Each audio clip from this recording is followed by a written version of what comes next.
is the foundation of everything, right? And then up here you have your asset protection.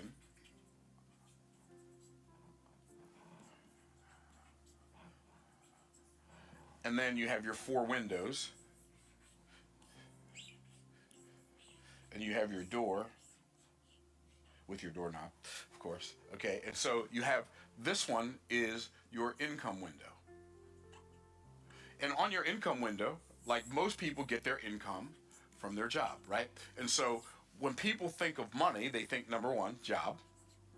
And what they do is they trade some of this for some of this, and then they trade this for the stuff that they desire to have for their car, their insurance, and their food, and whatever, their clothes, and whatever else. They trade this for this, and then this for everything else in their life. Okay, cool.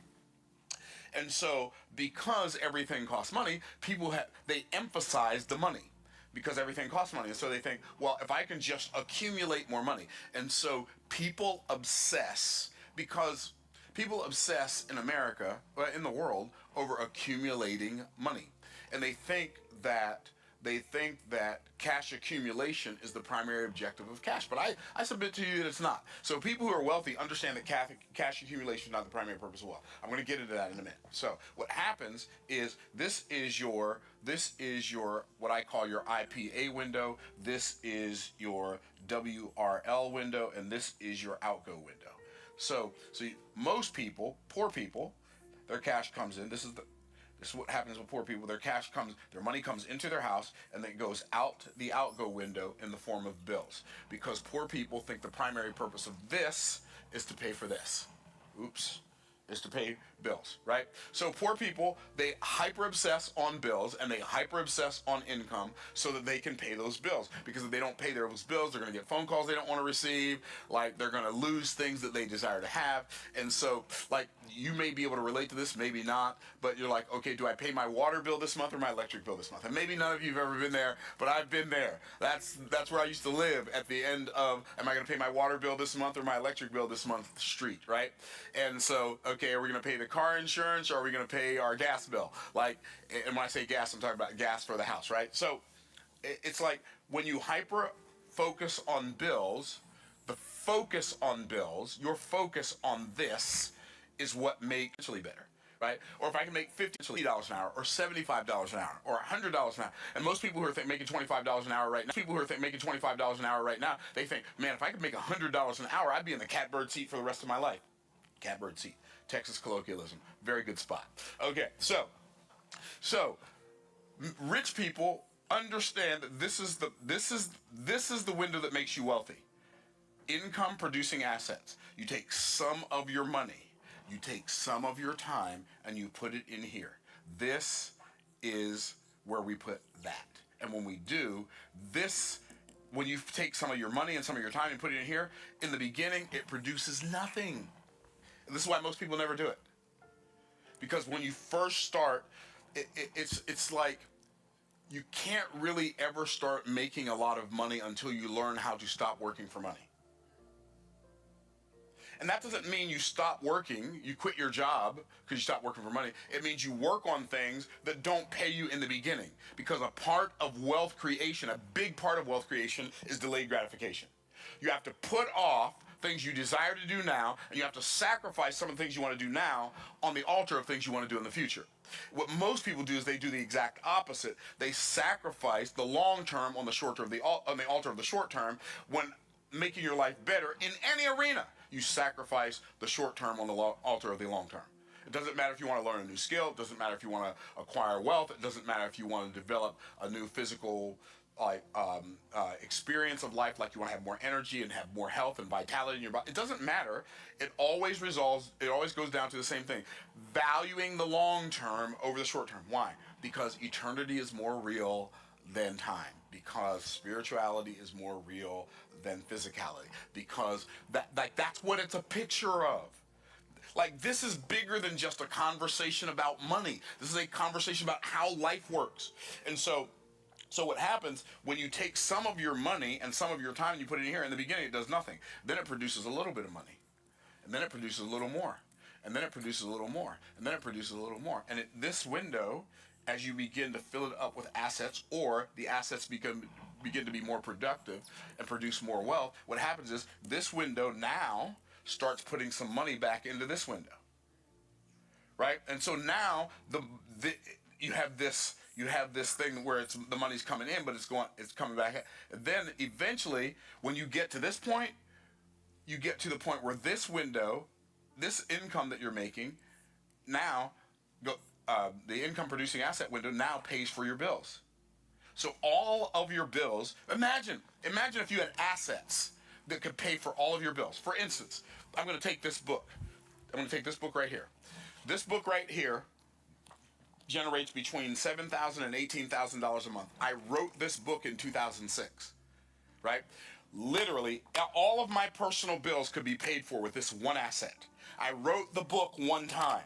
I put this book, boom, in that window. And every month, month after month after month after month after month after month, whether I go get it or not, this is income that comes in from my income producing asset window every month from this book. My other book, Boss Moves, I wrote that book in 2021.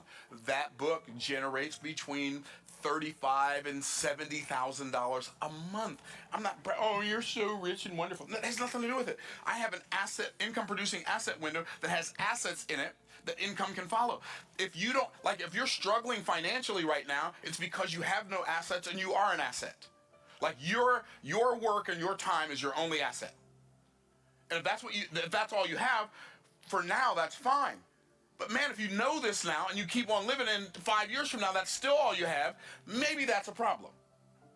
And so, eventually, this window in your house gets so big, you don't need this anymore. Eventually, this window in your house gets so big, not only does it pay for this, not only does it put money over here, but it also pays for your wealth-reducing liabilities. It changes the game forever. Like, when I think about money, this is how I think about it. When I get $1, I don't think, oh, what can I go buy? Like, what can I go buy? What bill can I pay? No, the first thing I think when I get some money is, okay, what can I use this to, what can I use this money for to acquire or enhance an asset that will produce more money? How can I turn this money into more money? That's my first question. Some of you watching this video right now, it's not your first question, not your second question, not your third question, not your fourth question. In fact, it's not even a question on your question list. And you wonder why you're struggling. You're struggling because all of the money that comes into you and your family, you have to go out and get it. That's why you're struggling. If you think about it, when God made man, where did he put him? Did he put him in a factory? No, he didn't put him in a factory. Oh, he put him in a bakery, right? Because of the economic pie, right? No, he didn't put him in a bakery. Where did God put man when he made him? In a garden. Isn't that fascinating? Because what you do is you plant the seed and the seed becomes the asset. The seed produces the fruit. And the fruit is what you live off of. Of every tree of the garden thou mayest freely eat. And see what's happening, you haven't planted any seeds for assets, and you wonder why, like, you're doing it. God gave us clues. You're doing it in a different way than he set it up, and you're wondering why it's not working. It's not working because he didn't design it to work that way. He designed it to work a different way. And so what you got to do is you got to work within the parameters of how God created the system. Is what I'm saying making sense? I mean, I know I'm getting a little animated right now, but is what I'm saying making sense? This when I got this, it was a wrap. When I understood this, I was rich in my mind before I was rich in my pocketbook, because I knew what I had needed to do now. I was done. It wasn't that I didn't have a job. It was that for the first time in my life, and it was April of 1999, for the first time in my life, I hyper-focused on this window. Hyper-focus. Assets. I need more assets. Gotta have more assets. Gotta have more assets. Need some assets. Income can follow.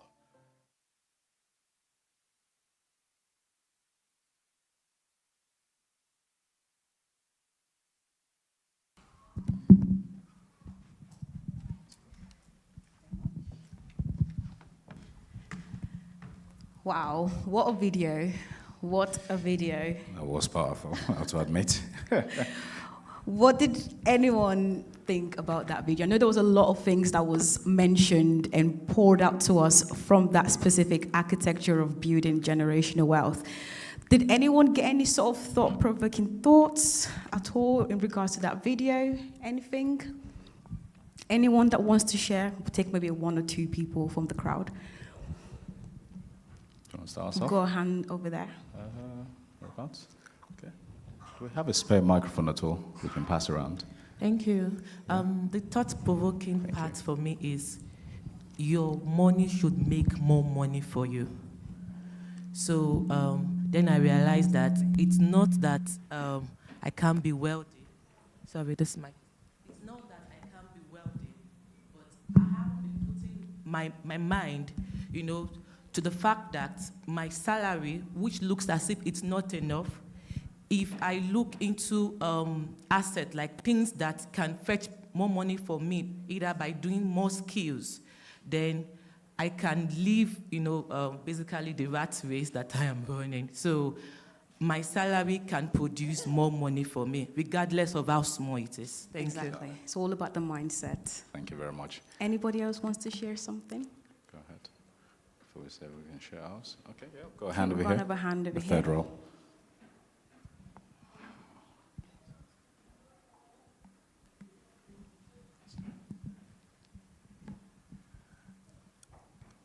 What I learned was that there is a premium on the mind and how the mind works. Okay. And it affects how everything works. So what you place in front of you, is it your bills, is it your debt, is it your assets, becomes what you pursue. So what he, in that video, what he quickly did is, he said the house is built on the foundation of the truth. Absolutely. Now, the truth, sometimes some of us learn the truth of how to gimmick credit cards. Some of us learn the truth of how to move things from 0% balance to, and move things around. Some of us learn the truth of how to create a business, an asset. Some of us learn the truth of getting certificates so that we are better at our jobs. So that is, and he didn't really talk much about it. He just, truth, and he just went on. Okay. But that's the core. You can't be the house because it's subjective. You can't be the house. You define what your truth is. Yeah, but you can't be the house without the foundation. Exactly. Foundation. Absolutely. Thank you very much. I think, John. Yeah, I can go. I think for me, one thing that he mentioned there was accumulation of cash doesn't mean wealth, And I think it was one thing that I mentioned at the start about saving, when we're taught to just save, and save, and save. But when we're accumulating all that cash without the mindset, we're not going to get anywhere with it. So I think for me, working, getting the money, and paying your bills, that's the mindset that a lot of us have. We think that's the way to go. When we get paid more, it means that we're rich. But I think it's all about having that mindset switch and creating what your truth is. Even if it's £1, even if it's £2, there's always something that you can use that £1 or £2 to turn it into £1,000 if you have the right mindset. And I think he mentioned a lot of things in that video that was absolutely powerful, and I learned a lot from there as well. Exactly. Yeah, that. investment is the key. It is key, isn't it? I think, coming from a Nigerian background as well, I can actually relate to that to some extent, because I look at my parents and I remember exactly what he said about poor mindset. I think it's a very hard place to be, isn't it? You need some powerful force to move you from having that mindset to shift into a place where you see money for what it actually is. Sort of coupled to what you said earlier about money is just a means of an exchange, yeah, right? Absolutely. It's a trade for batters and trade by barter. I got this, you got that, right? I don't need to sort of succumb to grovel at your feet because I haven't got it at the moment, right? I could be rich in my mind. And I think having that poor mentality sometimes does put you in trouble, doesn't it? Because you're looking for quick and easy successes, quick way out to multiply every single cash you have. Having extra jobs, 2, 3, 4, 5 jobs, the more hours I do, the more cash I can accumulate, the more savings I can make. But actually, what we're doing is trading our time and our lives, isn't it? And essentially, before you know you're 14, you're looking haggard and weary and all sorts, and you actually don't get to enjoy that money at the end of the day. I think what a lot of people are scared of is that initial upfront of the investment, because obviously investing does not take £1. I mean, it can take £1 sometimes, but it's about having to sacrifice and put in that big chunk Exactly. You've got to keep of the momentum time, going, whether it's time, whether it's money. You have to be willing to actually make that upfront sacrifice that can then work for you 10 years down the line, 15 years down the line. And I think one of the biggest things that sort of jumped out of myself personally was the bit about the creation of Adam. and being placed into the garden, right? It's a garden full of so many fruits and delightful things, right? It's not meant to toil day and night because he's already got it. Now he's how to turn this around to make more out of it. So kind of like planting a tree. You do the initial work up front, plant the seed, right? Toil the land, make sure that the tree actually grows and germinates and sort of start producing fruits. You don't have to go back and replant the tree. The tree's already there. Exactly. You just got to sit back and enjoy the fruits of your labor, essentially. So that was probably one of the biggest moments Fruits for of me. your labor came from somewhere. Exactly that. Is there anything else, or shall we introduce the main? I mean, we can go on and on about that video We can. I'm sure there's specifically. probably a lot We more can where go that on came and from, on. to be honest. Okay, but we have to move on now to the next thing, which is very, very important. So, lovely, distinguished guests, it's our privilege to honor and welcome the Wolverhampton community, which constantly helps with dedication and distinction. Please join us as we welcome the Right Worshipful Mayor of Wolverhampton, Councillor Paul Singh. We're also going to have a video play shortly in the background, so please just wait for the video and then we can welcome him on stage. Thank you very much. Thank you very much. Sit back and enjoy.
Regeneration, and growing economic opportunity.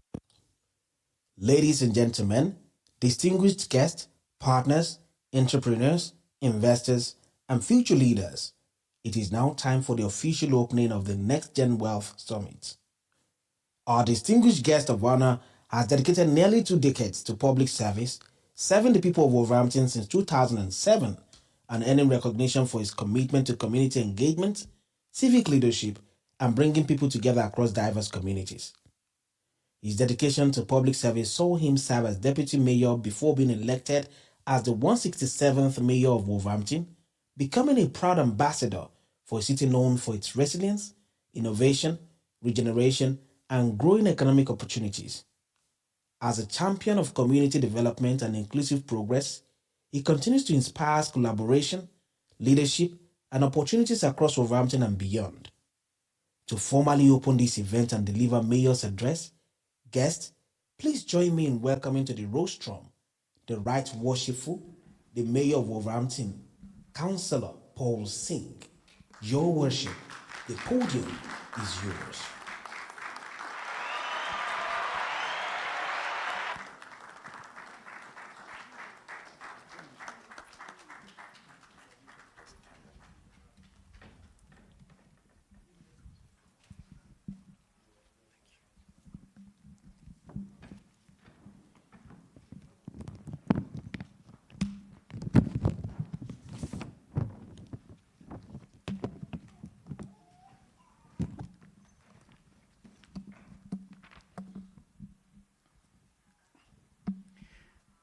First of all, I'd like to start by saying thank you for this invitation this morning.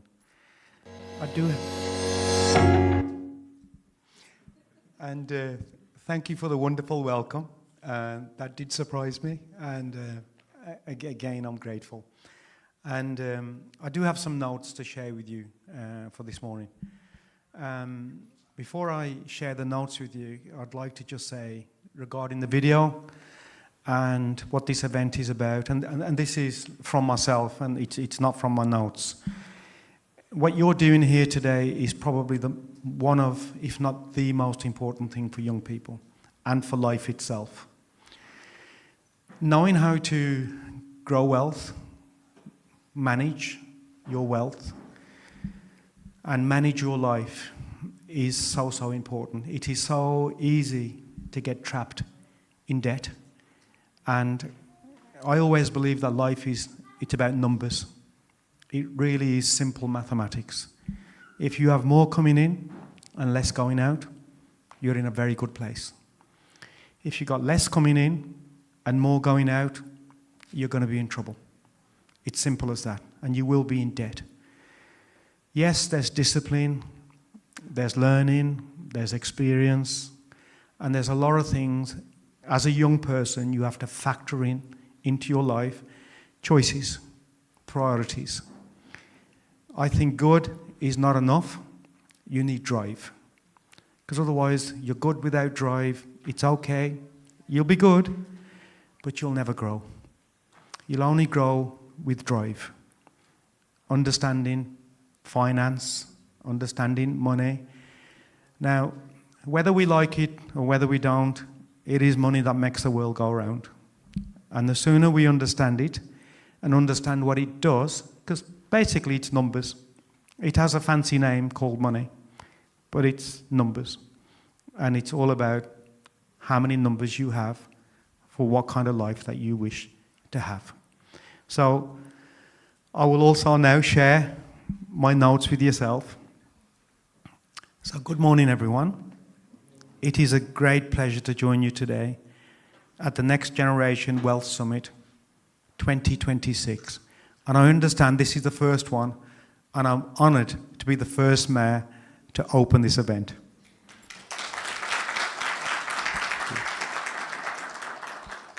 I would like to begin by thanking Ignited Youths and RCCG Jubilee Christian Centre for organising this important event and for their continued investment in the future of young people across Wolverhampton and beyond.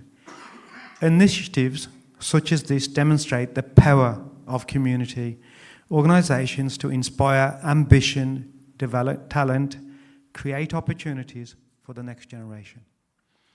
Today's summit comes at a time when financial education has never been more important. I truly believe that.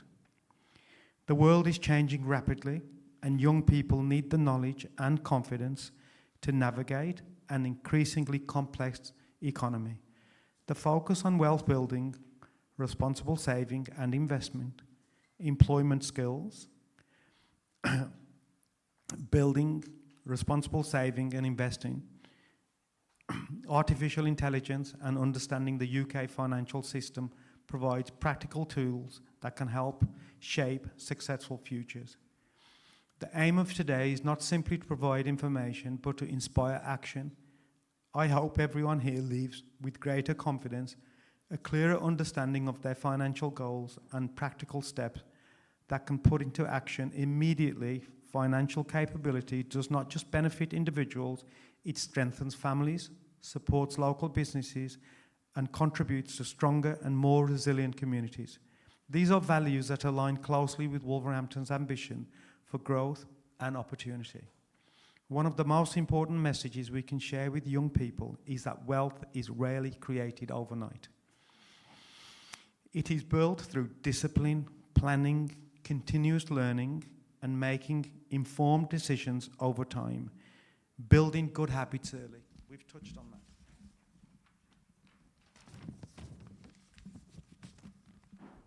However small they may seem, can make an enormous difference in the years ahead.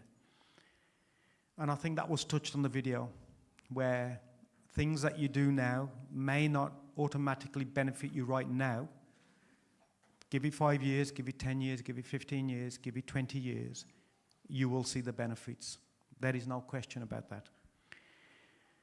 We are also living through a period of incredible technology change. Artificial intelligence is opening up new opportunities across every sector, creating careers and industries that did not exist just a few years ago.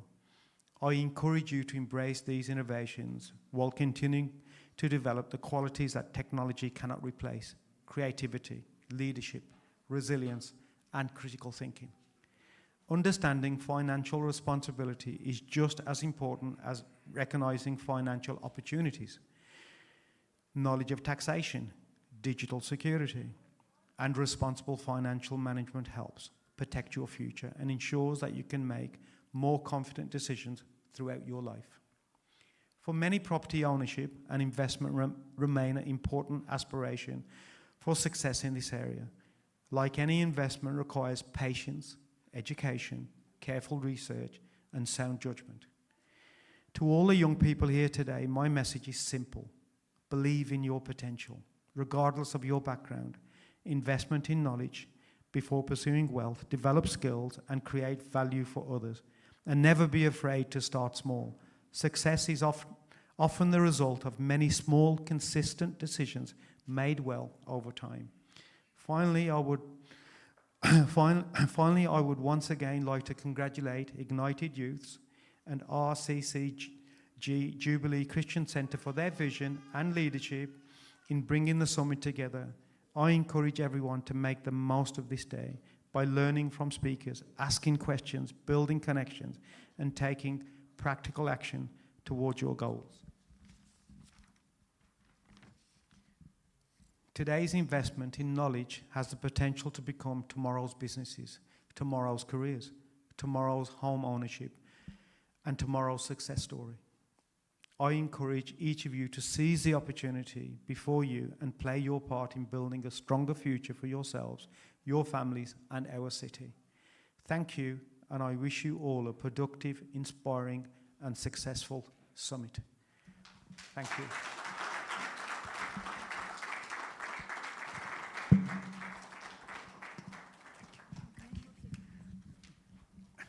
Can I just say a couple of more things? This wasn't planned, but I think the work you're doing today is so important, and it's so, let's just say, it's not out there. Myself, I can share this with you. I'm 61 today, and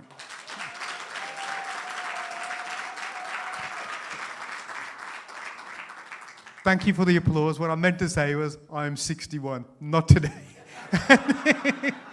And like many of you, I came to this country from another country. I came here as I was 8 in 1973, and this country has gave me so many opportunities, and I stand before you today as the Mayor of Wolverhampton, and that means if I can do it, each and every one of you can do it. It is possible, and finance is so important. I was never taught that regardless of what you do, you will have a gas bill, you will have an electric bill, you will have council tax, you will have a water bill. These are the facts of life. And the sooner we teach these to young children, that soon as you get old enough, you will have to pay these bills before you do anything else. Food actually comes after these 4 sets of bills, what we always have to pay. If we can get this into young people earlier on, make them understand their responsibilities, and learn them to build and just to understand finance, I think it will be a better city, it will be a better world, and you will have better lives. Thank you.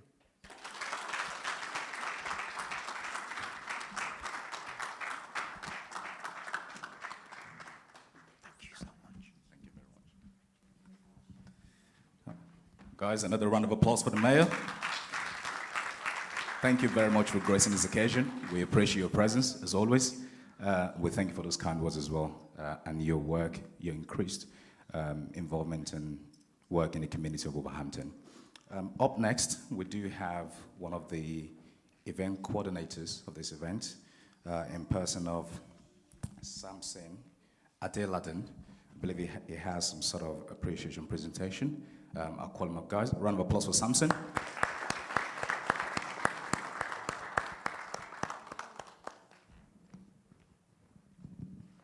Hello, everyone. Okay, so it's my pleasure to call on Dr. Somto Igwanugo to join me in presenting the mayor with an award.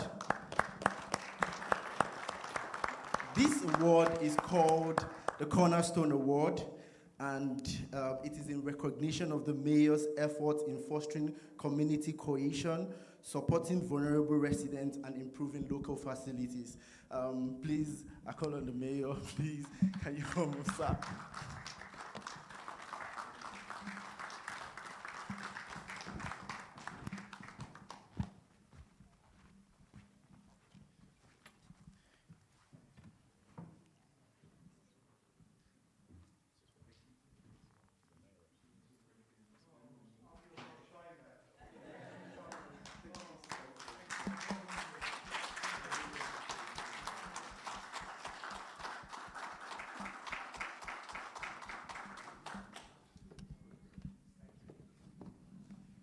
All right, thank you so much for everything you do for the community, sir. We love you. Thank you, everyone.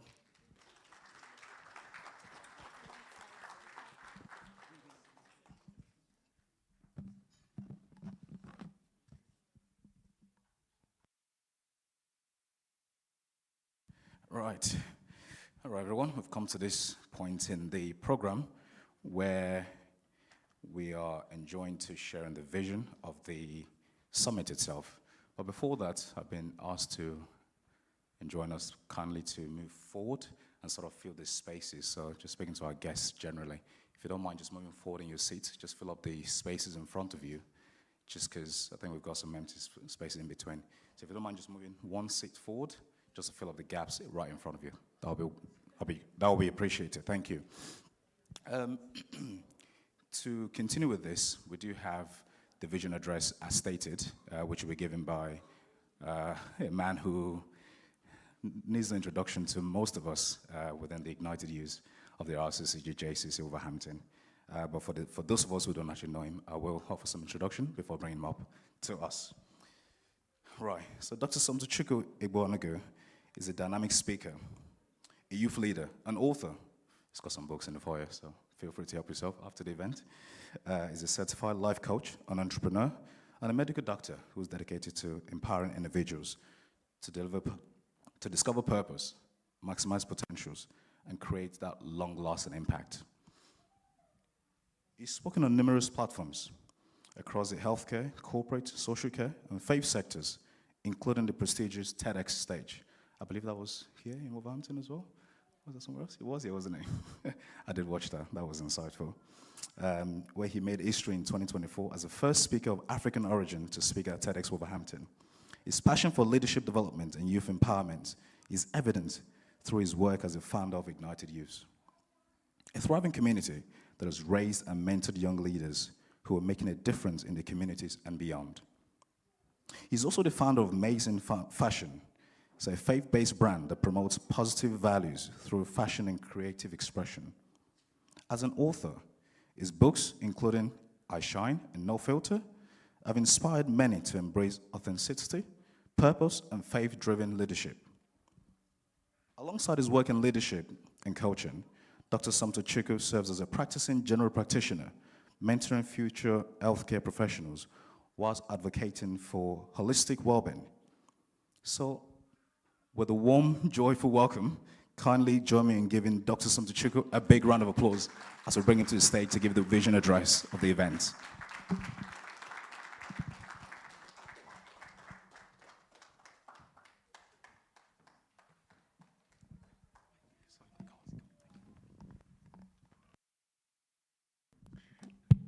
Hello, everyone. Good morning. Thank you so much for joining us at the maiden edition of the NEXTGEN World Summit. So exciting to see what we considered a vision a couple of years ago finally become a reality. It's the maiden edition, and it can only get better.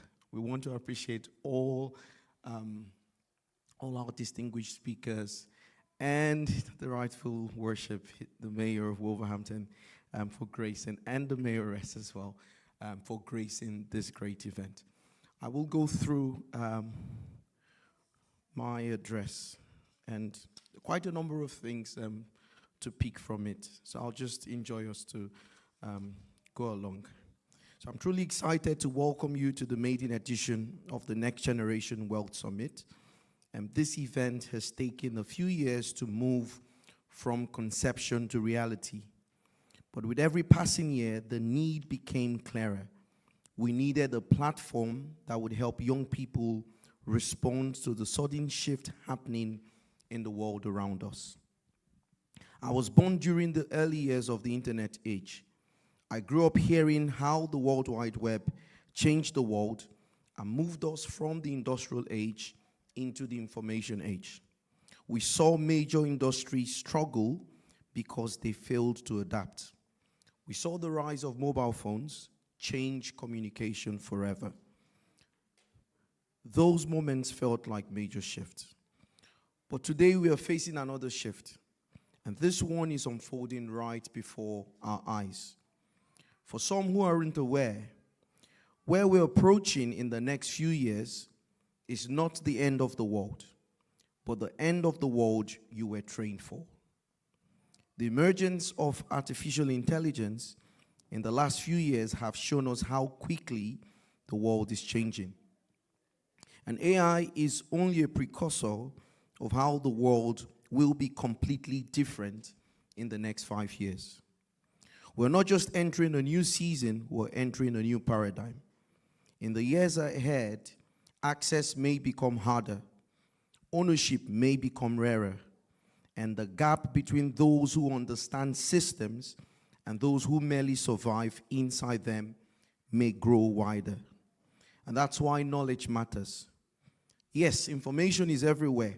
You can search online, you can ask ChatGPT, you can watch videos, but there is still a kind of wisdom that is unlocked inside rooms like this.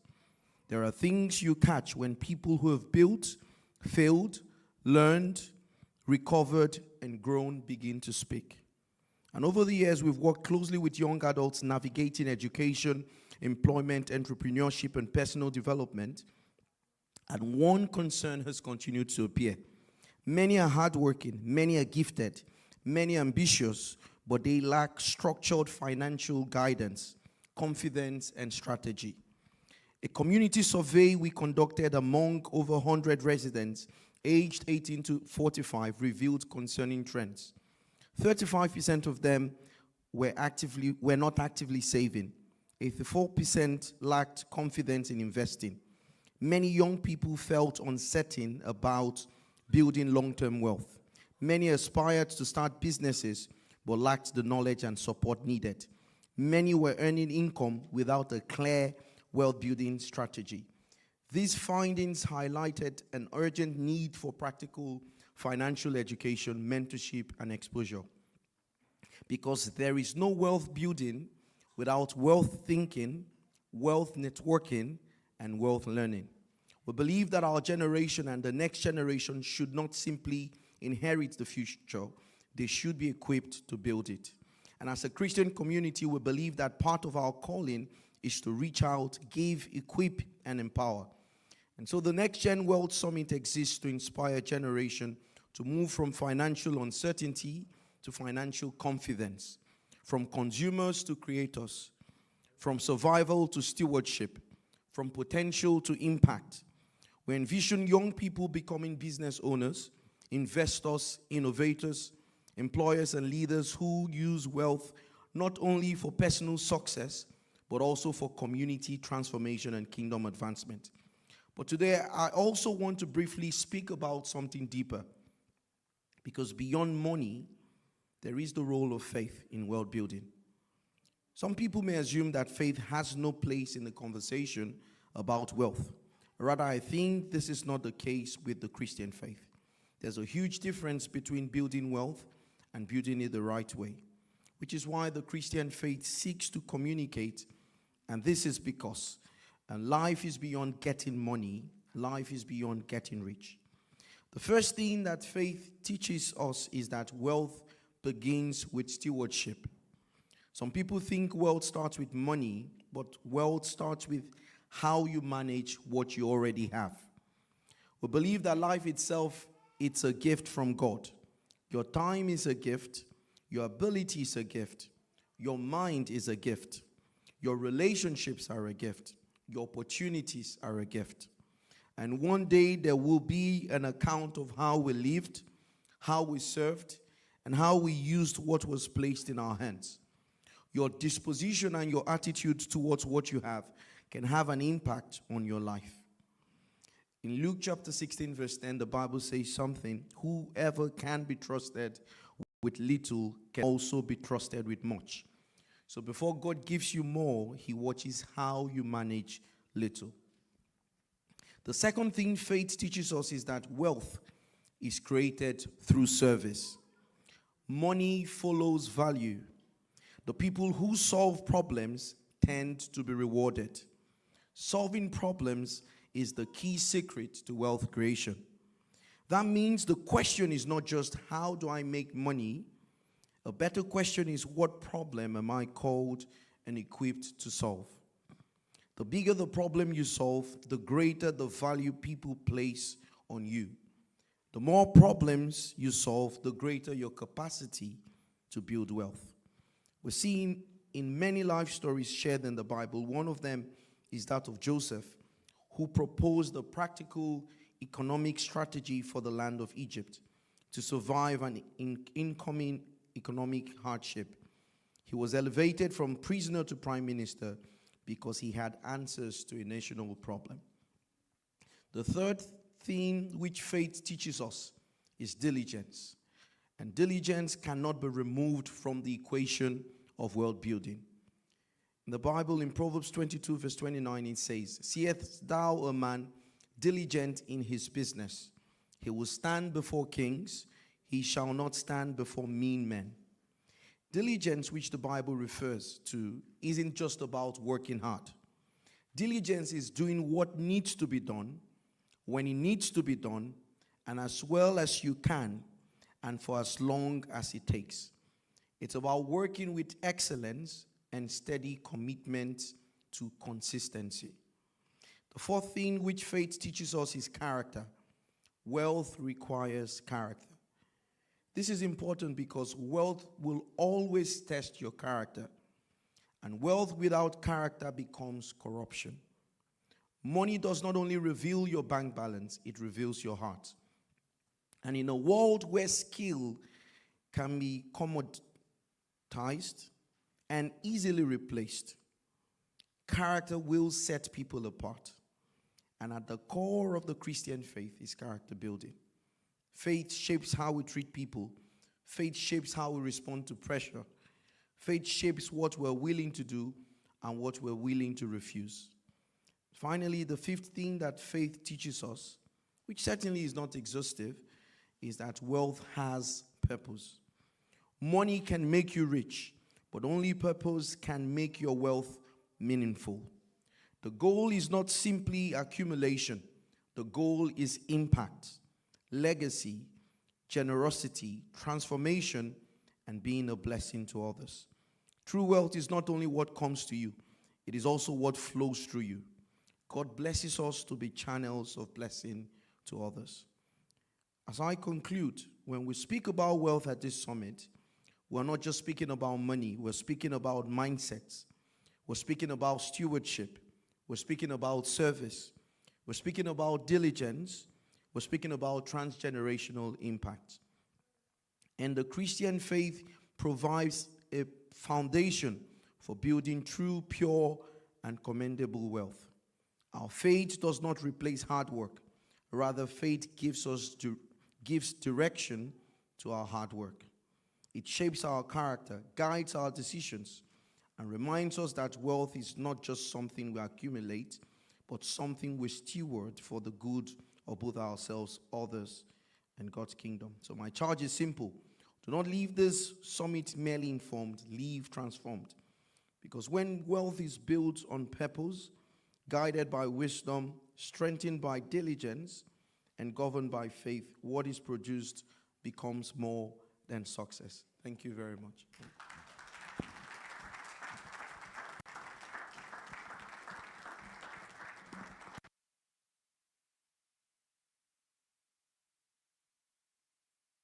Thank you very much for that. That was very powerful.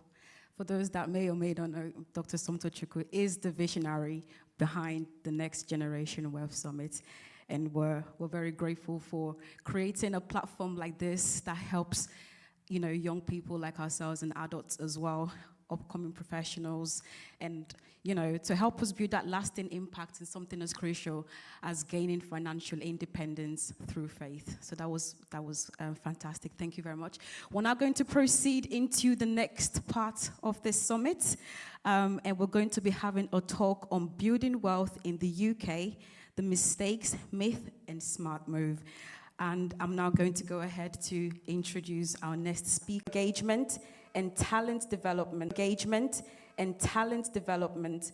The awards have become a powerful platform for creating opportunities and driving meaningful change.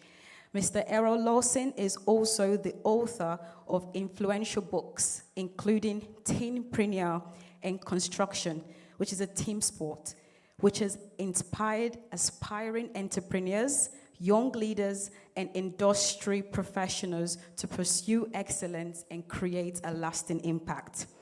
Widely sought after for his expertise in leadership, building growth, and wealth creation, he has helped countless individuals and organizations to unlock their potential and achieve sustainable success. He holds an honorary professorship in leadership, youth engagement, and community impact from the University College Birmingham, alongside a master's degree in enterprise management and a level 7 qualification in strategic leadership. Please join me in giving a warm round of applause and welcome Professor Errol Lawson as he comes on stage. Thank you very much.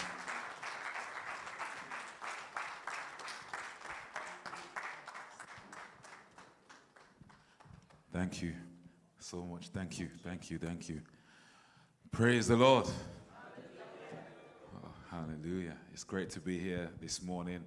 I want to honor the organizers, the team that's put this program together. It truly is an outstanding initiative, which we need more of across our city, across our region, and across the UK. Can we clap for them, please? We need more. We all went at an event last week, so there's a few of the books that I've written. I've written about 9 books now. Next slide, please.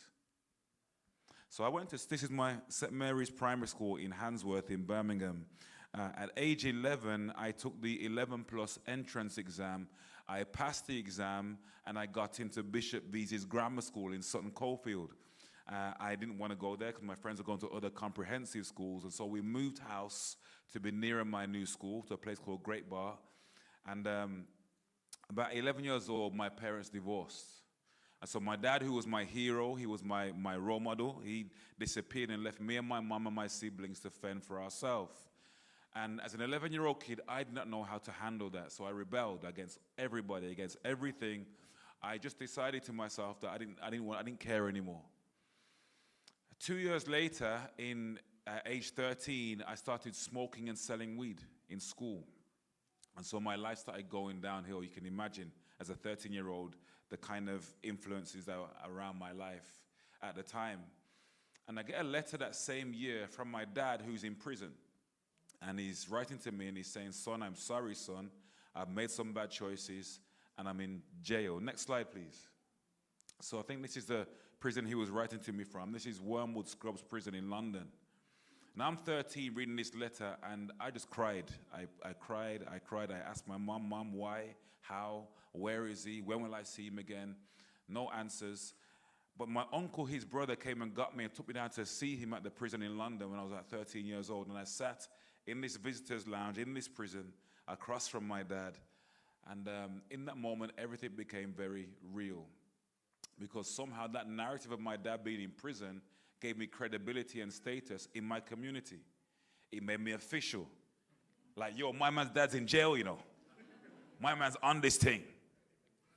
And I wasn't really that character, but I was becoming into that image. My role models were the guys who were out there on the road, selling drugs, doing all kinds of things, and my life starts going further and further downhill. And then at 16 years old, next slide, please.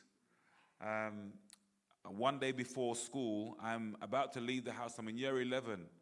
and a uniform on, 7:30 in the morning, and I'm about to leave the house to go to school, and there's a knock at the front door. I open it because I'm the closest, and there are two men standing there looking very official, very serious, wearing grey suits, and they ask, is Errol Lawson here? I'm Errol Lawson, can I help you? Errol Lawson, you're under arrest, they say. And I'm, what do you mean? Show me some ID, prove yourself. And they take out their handcuffs and their badges, Sergeant so-and-so, handcuffs on. And I'm led away into the back of a police car. My mom's watching, my siblings are there watching, it's unfold. And teenagers in a place called Lascelles in Birmingham. I lived here. Teenagers in a place called Lascelles in Birmingham. I lived here. I ended up there with a black bag of my belongings, and I lived in this hostel. It was like a prison. To swing that door open took a long time. It was just a surreal place to be. And I moved around 12 times then between the ages of 16 and 19. No hope, no vision, no purpose, no direction. If you'd have seen me at that age, you'd have said to yourself, it's not possible. You can't do anything from this point onwards. You would have written me off possibly, but for the grace of God. Next slide, please. At age 19, I had what you might call a date with destiny. I found myself now standing in front of a judge in Birmingham Magistrates Court. I was being sentenced. And they say if your parents go to jail, then chances are you'll go to jail, statistically speaking at least. That's what they say. Well, now I'm being sentenced. I'm in my grey suit to impress the judge, hoping for a good outcome. And he says to me, Mr. Lawson, you're not going to prison, but you are going to do 100 hours of community service.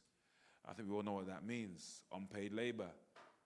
I get to, long story short, I'm sent to a place in Handsworth, actually, a building owned by an old Irishman whose name was John, who was serving the community. He'd buy properties and renovate them and use them to serve the community, to do ESOL classes, boxing gym, all kinds of different things for the community. And I was sent to him to work on one of his buildings. Is it next slide, please? This is John. He's an old Irishman, passionate, fiery Irishman. And John ends up becoming the father figure I never had, the dad I never had. He saw past my mindset, my limitations, my impossibilities, and just believed in me. He said, Errol, you can do it. Errol, you can make it. You can turn it around. I said, why do you believe in me, John? I believe in you, he'd say. You can do it. Come on, he'd say. And with this help, I started my first company at 19 years old. And my life began to turn around. Next slide, please. I found faith at age 24. My sister started going to church.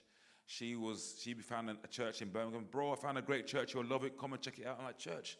Me, I don't believe in that. I'm not into that. No, you'll love it. Come on. And eventually I went. Eventually I gave my life to Christ. And then about 3 years later, I became a youth pastor in this church. I'll give you the short version here. And as a youth pastor in this Assemblies of God church in Aston in Birmingham, part of my role or my responsibility was to go into schools in the community, and I just go and talk to children and inspire them and do lunchtime clubs or do assemblies and motivate them. Dream big, aim high, you can do it, the sky's the limit, go for your dreams. And one day, next slide please, the head teacher in this school called Aston Manor Academy would ask me to do a leadership program for the year 8 students. Errol, will you do a leadership program, please? Yeah, of course, I'd love to. Went in there, did a 12-week program. Brought my little sister with me, in fact, to help me deliver, just to give her the exposure. And I did it, and they loved it. Errol, will you do it again, please, and we'll pay you. I said, you'll pay me to work with kids in a school? Like, you get paid to do this stuff? Yes, I will. I went in and delivered it again, and that was the first school I worked in. The year after that, I got 5 more schools, just pitching the same project. After that, 10 more schools, and then 20 more schools. And then schools around the country began to reach out to us to ask us for our mentoring programs, staff training programs, motivational talks for students. And just thinking, in fact, one time I had about 40 staff working for us within the organization, serving schools all over the place. And it's just been this amazing journey of expanding, and so many things have happened since then. Next slide, please. In 2014, I was awarded Local Hero in Birmingham for the work we've been doing. 2015, I was Young Male Entrepreneur of the Year Young Male Entrepreneur of the Year award winner. In 2016, Birmingham Young Professional of the Year. In 2017, the Birmingham Post has a thing called the Birmingham Post Power 250. The 250 most influential people in the West Midlands region. And somehow I got into that list. Don't ask me how, with Lenny Henry and some other people. Next slide, please. In 2021, I was awarded West Midlands Leader of the Year. Next slide, please. I went back to uni a few years ago. Now, I didn't get any A-levels. I didn't get an undergraduate degree because of my life experience. But in 2018, 19, one of my board members was actually a vice chancellor at a university in Birmingham. He said, Errol, we've just launched a new master's program. Would you be interested in doing it? I think it suits you. I said, I haven't got a degree. I haven't got any A-levels. How can I do a master's degree? She said, Errol, your experience and all you've done in the community qualifies you. And in fact, you'll get some exemptions on your program. And in fact, you can be a lecturer on the course if you don't mind. I said, really? Okay, then. I went back and I got my master's with distinction, I might add, glory to God. And I was a lecturer on my own course. Strange things happen, right? And then last year, next slide, please. The uni contacted me and said, Errol, look, we've seen what you've been doing. You've been serving the community in so many ways, and you're making such an impact. We'd love to give you an honorary professorship. To God be the glory. First, I was like, what's one of them? And I said, well, normally you go through a process of a master's, PhD, assistant, associate professor, we're going to confer upon you. I was like, wow, that's amazing. Still pinching myself. And so my life has completely gone on this amazing journey of transformation and impact by the grace of God and influenced by the grace of God. So many things have been able to happen. And I want to just share in the short time that I have a couple of principles. And guys, you'll wave at me when I've got like 5 minutes left, please, so I get an idea. But I get asked all the time, Errol, how's it possible? From that starting point where you were, how have you managed to get to where you are today? I'm still moving forward by the grace of God. But how have you managed to overcome? Your dad was in prison, the drugs, the gangs, all the dysfunctional patterns and things happening in your life. How have you done it? And I want to share with you a couple of key principles for anyone here who may be trying to figure out, how do I make something of myself? How do I create something significant? How do I impact my generation to the glory of God? The first thing is this. Next slide, please. I'm going to keep it simple. Number one, you got to choose the right friends. You got to choose the right friends. And here's the principle.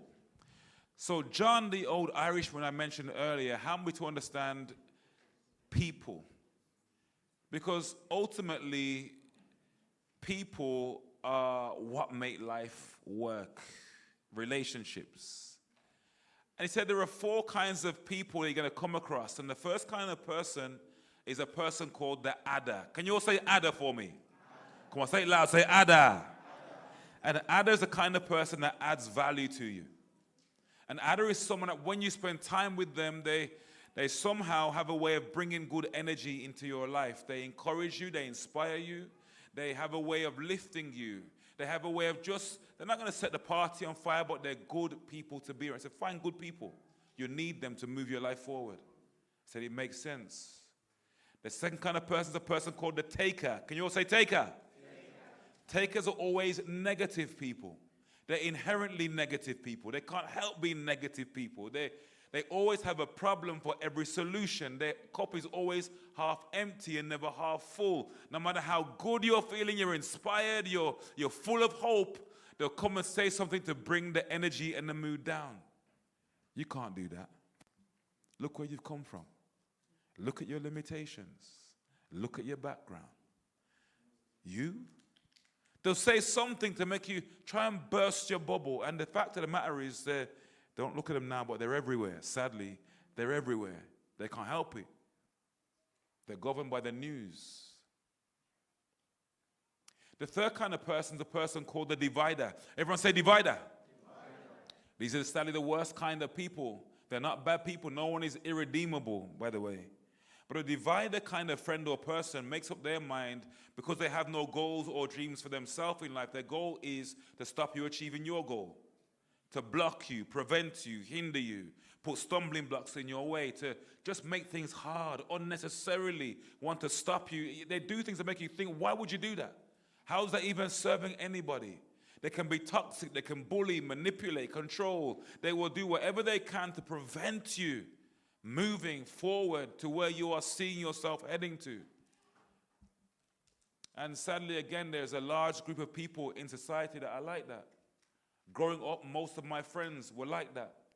That's how we were, birds of a feather who flocked together. We were, thick as thieves, they say. Not knowing that we're dragging each other down like crabs in a bucket. You got to be mindful of the people you surround yourself with. The fourth kind of person is a person called a multiplier. And these are the key ones. Everyone say multiply. A multiplier is a kind of person that when you spend time with them, they make you feel like you're 10 foot tall. Your chest comes out, your chin comes up, your shoulders go back. You feel like you can take on the world because they make you feel that way. They see your vision, they speak life into your vision. They believe in you, they encourage you, they push you into your greatness. They don't see the limitations, they might see challenges, then they might question you and hold you accountable, but their goal is always for you to be the best that you can be. If I say to my multiplier friends, I'm going to write a book one day, they'll say, Errol, what do you mean one book, Errol? There's at least 3 books in you. Get the first one done, get it out of the way, on to the next one. I believe in you. That's their mantra. That's their mantra. Multiplier friends. Even from prison, my dad would phone me and he'd say to me, son, if you mingle with dogs, you'll catch fleas. Or show me your friends and I'll show you who you are. I say, you can't tell me that. They're my mates. I know them, Dad. I grew up with them. I learned the hard way. I haven't got time to tell you stories today. I learned the hard way. That the 5 people you spend the most time with, you end up being like. And your life will never rise above the level of your conversations. So if everyone around you is speaking down and negative and impossibility and can't this, can't that, and you've got no one around you in your circle saying to you, we'll find a way, we'll make a way, somehow. If it's been done before, why can't we? If it's been done over there, why can't we? Why can't we adapt or adopt that into this environment? If you haven't got friends around you inspiring you to push beyond your normal or beyond your comfort zone, then it's going to be hard, It's going to be hard. Life is about relationships. And your environment determines your results. Your environment dictates your performance. Your environment is everything. So principle number 1 is relationships, it's environment. The second is this. Number 2, it's about taking 100% personal responsibility. Next slide, please. Oh, you have it. That's fine. Taking 100% personal responsibility. And here's what I mean. This is so critical. Because as a young person growing up, I blamed everyone for everything. I said, Dad, it's your fault because if you weren't in jail and you hadn't done what you were doing, I wouldn't be out here doing what I'm doing. It's your fault, Dad. Or I said, Mom, it's your fault because you're always nagging, complaining, you're always on my back, you don't understand me. It's your fault, Mom. Or I say, it's the police, they don't like black boys, they're always stopping and searching us all the time. It's the police's fault. It's the Illuminati. It's the system. It's the New World Order. It's the color of my skin. It's my background. It's everybody else's fault except guess who? Except my own. I learned something very powerful one day reading a book. And the book was called What Makes the Great Great by an amazing man named Dennis Kimbrough, who I got to meet last year actually for the first time. And in Dennis Kimbrough's book, he talks about people who have gone from nowhere in life to now achieving great things in life. And there's one story that never left me about a man named George Washington Carver. And the story was that George Washington Carver was a slave in America in the 1800s. And in those days, if you were a slave, you had your slave master's surname. His master was called Mr. Carver, hence his name was George Washington Carver. And the story was that one night, in the middle of the night, some bandits came and kidnapped all the slaves off Mr. Carver's plantation. In the morning, Mr. Carver comes in and sees his slaves are all gone and says, where are they? And goes on a recapture mission to bring his slaves back. He's only able to find and rescue George and his younger brother. All the other slaves, including his family, everyone else, siblings, are all lost, feared dead, never to be seen again. And they bring the two boys back to the plantation. Now I'm reading this story. I'm 19, 20 years old. I'm saying, how must these boys have been feeling? Like, wow, they were kidnapped, slave, like cotton and corn for company, chains, hands and feet. I don't know what I would do. I would have quit quite possibly. But that wasn't George's mindset. George went on to find, I think it was 300 different uses for a peanut. Peanut butter, hair oil, facial cream, you name it. And he ends up becoming a world-famous scientist. He went on to change the world. There's now a George Washington Carver Bridge in America named after this man, a George Washington Carver University named after this man. He went on to, and I'm reading this, I'm saying to myself, like, how is it possible from that level of like lostness, brokenness, poverty, to go from that to that? And I'm comparing my own life and saying, my life is not that bad. Like, my life isn't that. And he got to that. How? And he said that excuses are the nails in the coffin of failure. Excuses are the nails in the coffin of failure. He said you can have excuses in life or have success in life. You choose. Excuses. You blame mom, you blame dad, you blame this, you blame that, your background, where you're from, your tribe, your all kinds of things, any excuses or success. And something hit me so deeply. Something hit me so deeply. He said, if it's meant to be, it's up to me. If it's meant to be, it's up to me. And something inside me switched on. Something inside me just was activated. And I went back and first of all, I went to forgive some people. Because I've given power to so many people through unforgiveness, through bitterness, through blame and excuse. I said, Mom, Dad, I forgive you. I know you did the best you could do what you could do. I forgive you. I let go of so many things I was carrying in so many baggages. I went and I found mentors, and every book referenced in that first book, I went and read all those books. I'd find successful people. I'd interview them. Over 100 people interviewed. I said, hey, Mr. Successful Entrepreneur, you got a great business. Can I buy you lunch and you tell me how you did it? Yeah, of course I will. I'd say, Mr. Successful Husband and Father, you've got a great marriage. Can I buy you lunch? You tell me how you did it. Yeah, of course I will. And I do that with so many people, famous people, household names, best-selling, all kinds of people. And I'd been mentored, and my mindset began to change. And your mindset has to be transformed. My mindset began to change. My beliefs and my values began to change. And my behaviors began to change. And my results began to change. Because somebody say amen. And so I see my time is pretty much up. So the first principle I'm giving you is this. Number one is relationships. Okay? It's people, environment. We'll never rise higher than the conversations that we have. We may have to adjust and ask ourselves, are the people that we are around, are they adding to us, taking from us, dividing us, or are they multiplying us? And then what kind of friend or person am I? Am I an adder? Am I a taker? Am I a divider? Am I a multiplier? Do I lift conversations higher? Do I inspire hope and possibility? Or do I bring down and bring negativity? And the second point is about taking 100% personal responsibility. Deciding to have agency about your life regardless. Heaven is here or nowhere. Life is what you make it wherever you are. Do you look at your limitations and see them as obstacles and roadblocks? Or do you see them as stepping stones and possibilities? Do you have a mindset to shift things around, turn things around, and create something out of nothing? Or do you excuse and blame and put it on others as to why you are at where you are at right now? Because with God, all things are possible. In Jesus' name, amen.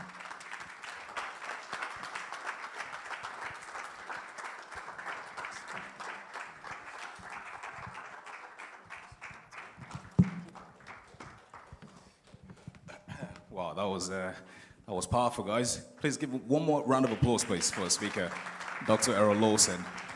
That was powerful. That was very, very insightful and very inspiring. Your story was very inspiring. I do appreciate you sharing that with us. I can imagine going to different schools and, speaking to young people, especially living in that part of the city. I call that the ends. I don't go to those areas, because I studied in Birmingham myself, so Sands, your sort of Handsworth, Lozells, goodness gracious, never. I got pizza from Lozells one time, an extra large pizza for £6.50. I don't know how you make that, but honestly, I don't think it was healthy, but it was filling as a student, right? That's the kind of ends Lozells is. So honestly, very much inspired. Thank you very much for sharing. Okay. If anyone have any questions or want to share anything later on, you can always meet Professor Lawson, and he can always help out with that. But once again, thank you very much for that. We're now going to move on to the next part. So just very quickly, Summit. I think we're allowed about 5 minutes for this in the interest of our time. Not Just to too much quickly sort time. of guide this conversation around passive income. We've had a few speakers today, right? They've sort of joined us and encouraged us about the essence of putting that work up front, and in the hope that this will start to sort of generate something for us over time. And I think passive income is one of those big things that we do hear a lot of, and perhaps we may not necessarily have thought about it in the same way. I'm hoping that, again, through the conversations we're going to have here today, that would shed some more light into that. But just very quickly before we go into all that, I think one of the key things I picked up from the different presentations we've had is that the goal essentially is to build assets that would work for us in the future. So work on it now. I almost want to liken that into planting a tree. So just like we said earlier, you take the work, you prune the soil and till the earth, and you plant some seed. You tend to it, and the tree grows over time. And eventually it starts to generate fruit, which you can sit back and then enjoy. You don't have to actually go back and plant that tree again, because it's been planted, the work is done.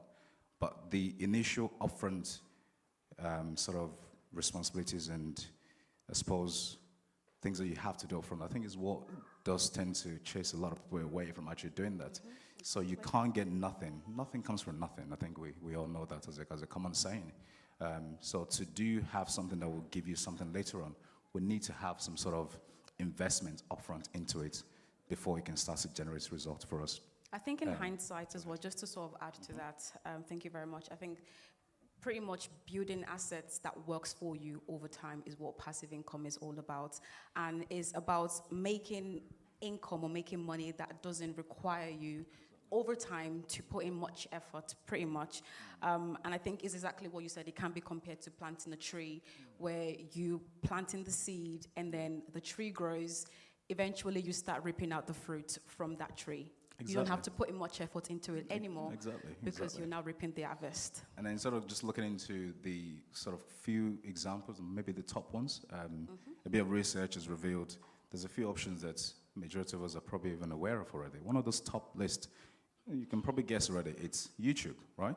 So in terms of how we can make investments upfront, so YouTube videos, making YouTube tutorials, understanding the niche markets that are there, right? Doing your research and to understand how you can provide a solution. So I think the key thing from even what Dr. Sumter said earlier was looking out for that thing that people need, right? There's no point looking into something that's just so generic and everyone talks about. Before you know it, you haven't actually got that followership to give you the sort of payments and revenue stream that you do get from YouTube. So YouTube is one of those top ones that did come out there. Yes, you have to do some work. You need to gain your followers and make sure that you've built up a profile to a certain point to then start to generate revenue from that eventually. Another one which is perhaps something that I thought about, but I think some of us may be uncomfortable with this, is having someone else live in your house. So a home that you already own, right? Having to let out a spare room, for instance. So you got your likes of Airbnb, spare room, and the likes, where you already own the home, you've got the mortgage on the home, and all you're doing is just subletting a spare room in that house. And I believe there's a UK government scheme that allows you about £7,500 sort of tax-free income, from letting out a spare room in your house as well. I don't know if anyone else has, even if it's just one idea or one sort of passive income idea that you can think of or that you may be already doing yourself that may want to share with the rest of the guests today. Anybody at all? Oh, yeah, okay. We've got a hand over here. Got a microphone for her? Yeah, just one come to you. Digital platforms. Exactly, digital platforms like Amazon. Digital platforms. Exactly, digital platforms like Amazon, TikTok Shop. You know, you can like print designs, make T-shirts. Then we have Yeah, of course. Printful vistas and things like that. Exactly, and you can literally just post them on there and just have money working for you. That long renting term. idea, I think one of them came up is you can rent your garage space. So people do have to, from time to time, move houses or move things about, and having somewhere to actually live for a period of time, you just charge by the hour or charge by the day kind of thing. And then that sounded good. So then we've got a hand over here somewhere. Yeah, that'll be the last one just because of our minute. time. Yeah. Thank you.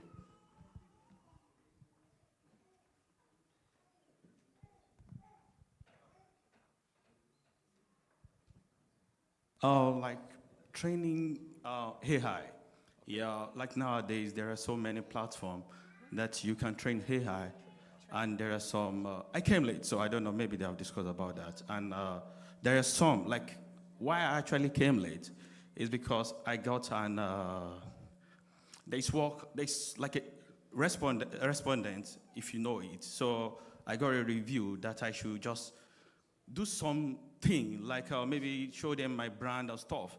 And I got like maybe $30 just for before coming here. So that's why I came late, sorry. So what I'm saying is this, there are so many ways you can, nowadays, free money here and there. Like you can just search like how to train AI.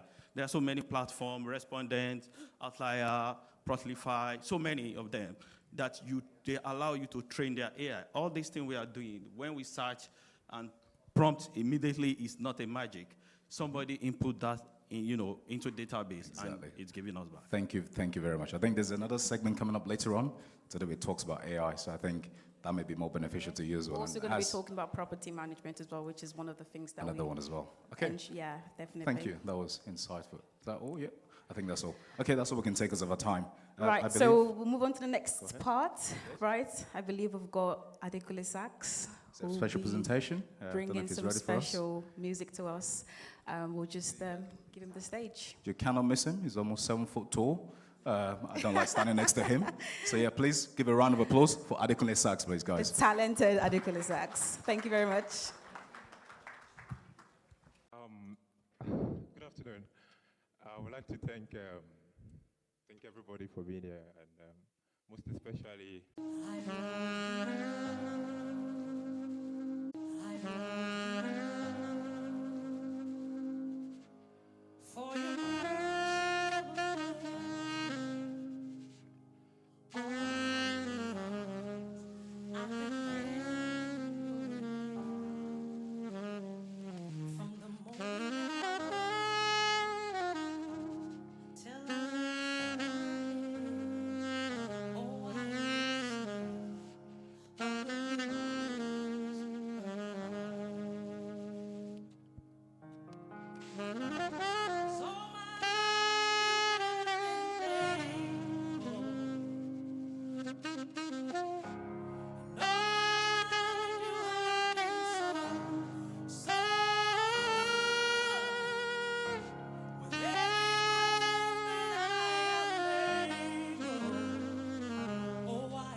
I love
Wow, that was serenading.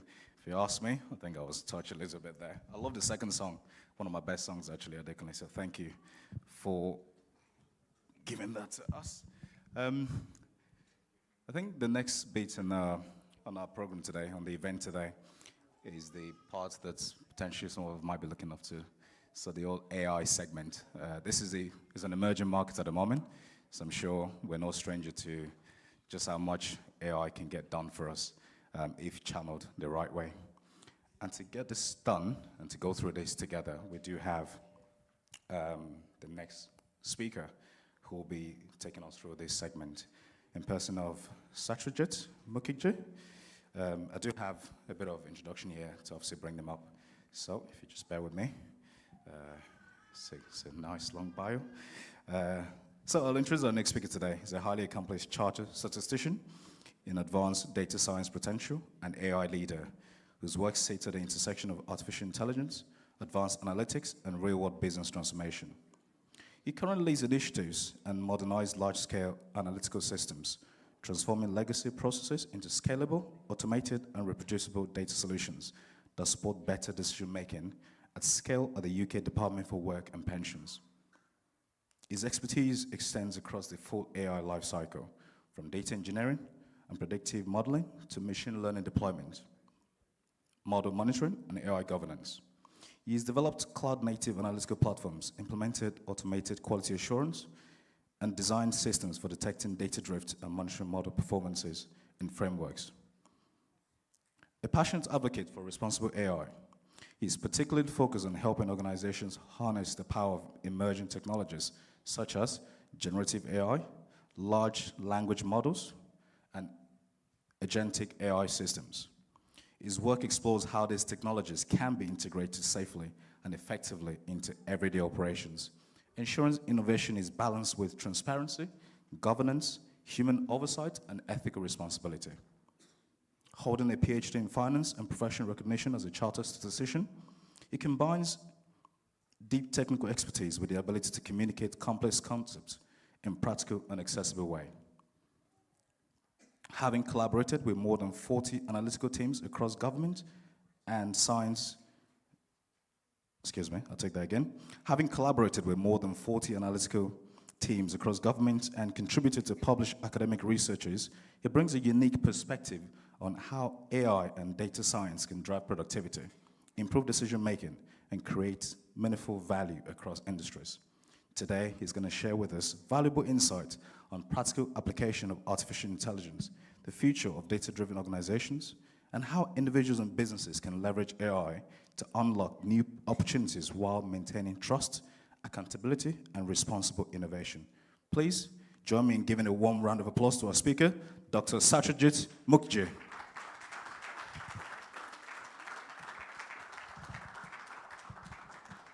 Thanks for that. Hello. Yeah. Thanks for that. So can we get the first animation, please? Yeah. So first, we always start with the data. So suppose we are taking notes, or we are just doing a brainstorming. What we have is just the unclean data, which we have here. From here, it is messy, and from here, what we are going to do, we are going to create information from out of it. So can we hit the next? So summarize it into key points and make this usable. After we have done this, what we want to do, we want to get the knowledge out of it. So can we hit the next button, please? Yeah. Turn this into something like a LinkedIn post for the audience to understand. Now, what we need to understand is that this is the part, where AI has been, had success in that. What AI is still had yet to achieve, and where there's a human in the loop is coming into the place is the last part. And can we hit the last one, please, where the wisdom is coming into? So once we get the AI to generate some kind of a post for LinkedIn or any kind of social platform, whether we want to add a personal story or adjust the tone for the audience or want to publish it at the right time, that will be taken, this action will be taken by the human itself. So that's where the wisdom part comes in. Can we hit the next one, please? Yeah, so from data to wisdom, that's the journey. So AI actually accelerates, but it's the human which actually decides. So throughout my presentation, what I think it will be echoed is that human in the loop is a very vital factor in this whole AI journey of ours. So can we move on to the next slide, please? Yeah, so why this matter? Because AI is changing the way we work. It has already improving productivity and it is reshaping the skills and the roles. So the question is no longer whether AI will be relevant or not. So the question is how can I use AI to be more productive and valuable? So the train has already left the station. It's either we get onto it or we run over by it. So standing in front of it and saying stop, it doesn't really work. So can we go on to the next slide, please? So I hope what we are going to be taking away from here is that not that AI is good at summarizing emails. That's not it. So in addition to that, where the currently businesses are with the AI implementation and where humans are progressing their skills or uplifting their skills to get more out of it. And how we can future-proof our career by learning the correct skills to get us prepared for the next job market. So can we move on to the next slide, please?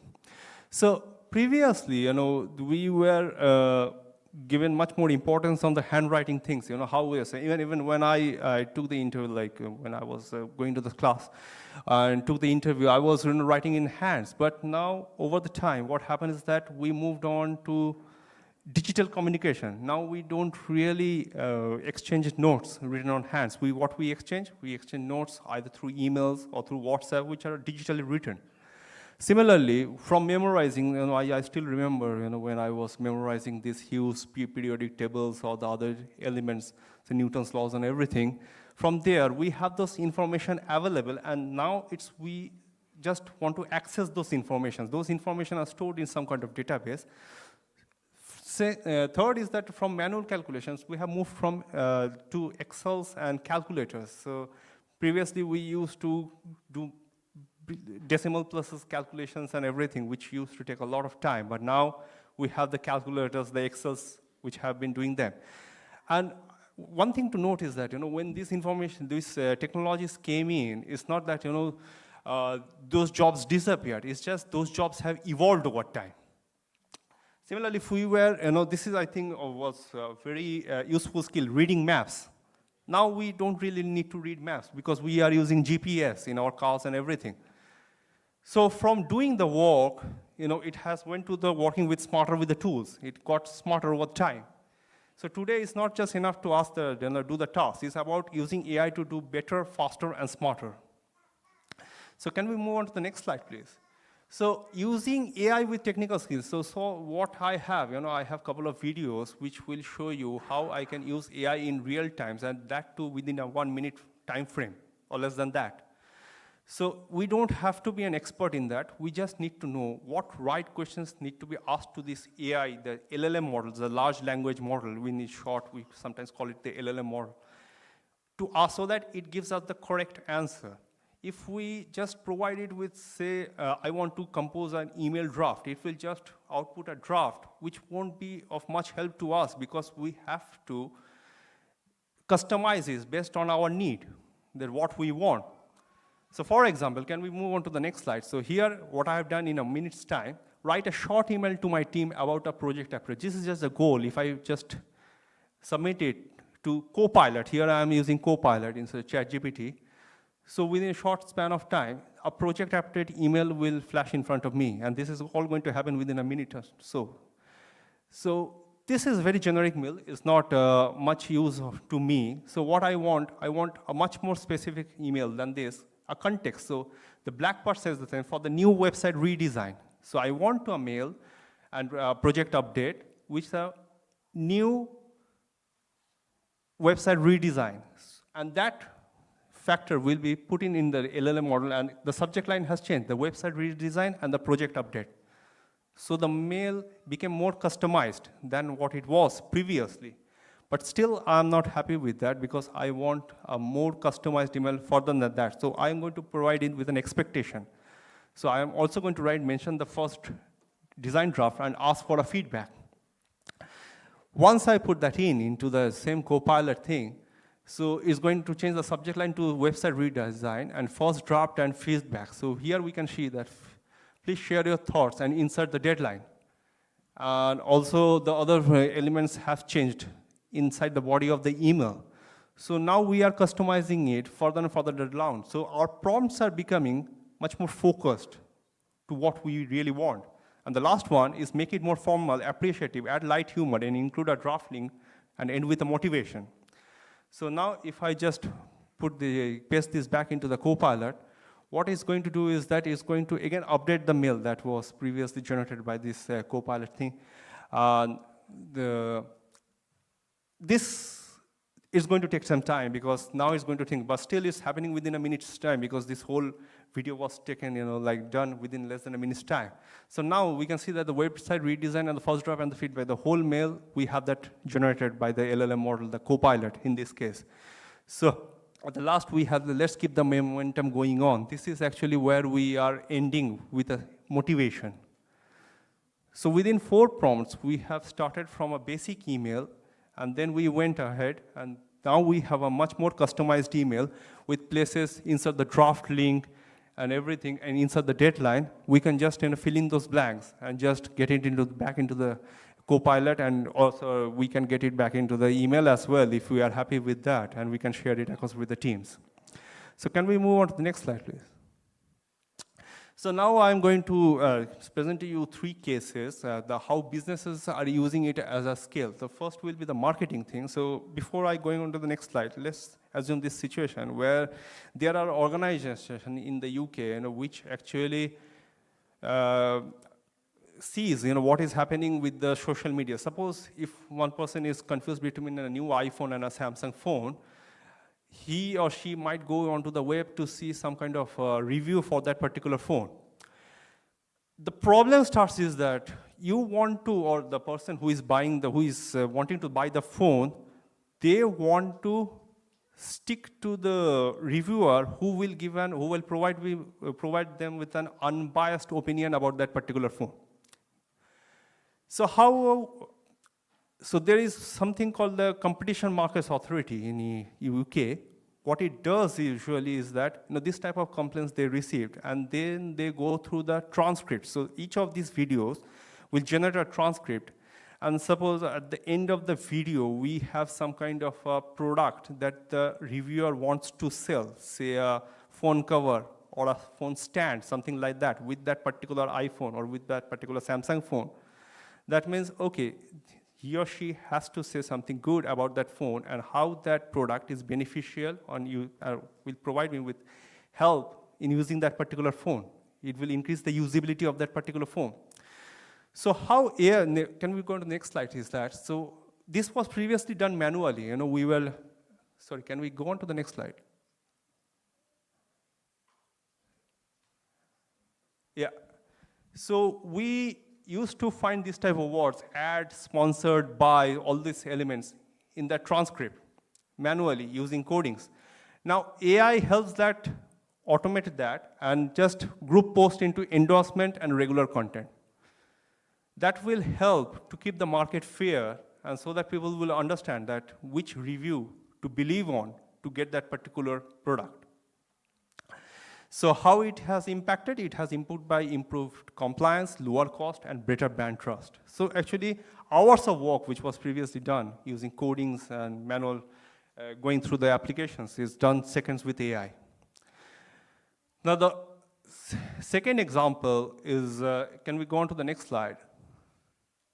Yeah, I will show how is operations, AI is transforming the whole role of it. So previously we have huge application volumes, manual data extraction checks, and slow report creations. Without the AI involvement, what happened was that there were delays in decisions, inconsistent assessment, and limited analyst capacity, because what we can see here is that there is no shortage of skills. It's just the friction in the pipeline. That's what it was happening. So let's take this example where we want to trade with another country, and every country nearly, they have this kind of a system called the Import-Export Bank, which actually helps you exporting to other countries, and they help you with that. They receive thousands of applications, and they needed to go through these applications, what to consider and whether to back this business or not. So can we move to the next slide? Yeah, so I have a dummy example here. Say suppose an applicant name is Biscuit McFlurry and the company is McFlurry Mechanical Wonders. Where this company wants to export to, say Penguin Isles, and the product is something like a solar-powered bowl making tractor. So I'm just making this example up. The contract value is there and there is a credit score. And this person, they need to submit supporting documents like the invoice and contracts, etc. Now we can see that there are thousands of applications there, and manually we had to go through all these applications to see whether we really wanted to back this business or not. So can we move on to the next slide? With the advent of AI, what happened was that we could streamline it something like this, where we have the incoming documents and then extract the data from those documents, then apply rules, then check the score. Then this is a score which is submitted internally, and then generate the report. And finally, we have the human in the loop again, human review, whether we want to support this business or not. So AI handles the process, all the humans makes the final decisions. This was all done manually. Now with the help of AI, which was also is something called, if you have heard of that, agentic AI, this can be automatically done with the AI, and only the last part will be left to the human. And also, this can be done something like with the co-pilot, which I have shown in one of the previous slides, something where we can have a chat with the AI agent, and these whole things will be done automatically behind the background. Can we move on to the next slide, where we have the last example? This is regarding, I was doing a work for BT. So they have around 25 million customers, and they have data for each of those customers, say about 550 features. Now, I wouldn't be knowing 550 features about myself. So something like that, the gender, whether I have a phone connection or not, whether I have a TV connection, so BT Sports or not, something like that. So in this way, we have 550 features corresponding to each individual customer. Now, we have all heard that the customer base is actually shifting in a sense that previously we had old generation, and now we are moving to a new generation. We have a younger generation, now we are moving to a much older generation. So the needs evolve over time. So for that, BT people, the customer service always need to come up with innovative products so that they can retain the customers in their books, because it's very expensive to get new customers. So think of this something like a traffic light signal, like where we have red, amber, green. So any possible flag which the customer service team just recognizes, then that's actually by the time they recognize it, they think it's an amber, but it's actually in the red region. What happens? So the service issues discovered after the complaints, delays in responding to the problems, and inconsistent customer service.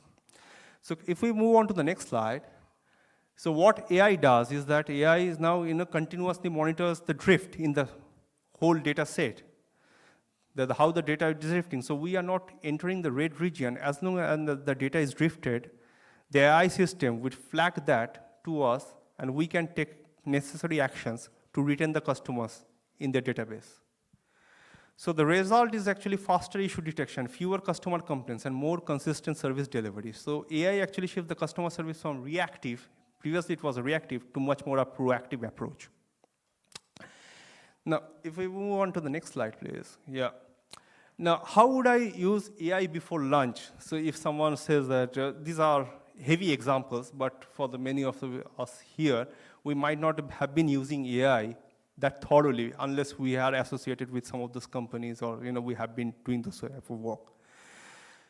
So the very first example which I am going to show is the job I am doing. In this particular job or many other jobs, we require what we call a name blind CV. What does that mean? Is that wherever we have been working or whatever the education institutions we have been in, we shouldn't be specifying them so that they can't recognize us, so that the recruitment process becomes quite fair and unbiased. Now, a CV for me, it takes about, some people say 2 hours, but for me it takes around 1 day to just edit the CV, to bring it to a structure where I can share it with the potential employers whom I want to take an interview with. From that, going to a name blind CV might take another day or two, or maybe, and I wouldn't know what to write. So can we move on to the next slide? Within a couple of seconds, suppose this is my CV, this is my actual CV that I have, and there are also Department of Work and Pensions and everything is written. So what I will write is that I want a name blind CV. So I don't want where my educational institution was. I don't want to take the name of the company that I have been working with. And this video actually took me 30 seconds to do in real time. So here, I come from Colchester here today. So that's the place where I stay. Instead of DWP, I have the government department in UK public sector. Then instead of, say, I was working in BT, Ulster University in Belfast, so some kind of research initiative. So whether I'm going to use it or not, I have something to work on. That's the main thing. Everything from here, we don't have any such names, for example, whether we are at the universities or the companies out there. So if I just take there, this is the final CV that I end up with, and this just took me 20 minutes from there. So the previous CV took me a day or two. This one, with the help of an AI, I could do it in 20 minutes, where we have this large UK university-based innovation and research center. I don't have any names of the education institutions where I have attended there. So this is one of the examples that we all can do if we want an name-blind CV. This is one of the examples. The next example which I am going to show you is that of, suppose there's a GCSE topics on Newton's law, and we might start reading a book, and the student might not feel that enthusiastic about reading the whole book because it will be quite wordy. So what we can do is that we can just summarize it first, get the gist, and then build our knowledge progressively and start studying the book. So if we go on to the next slide, so see, there's 29 pages just for the Newton law. This is taken from a GCSE book.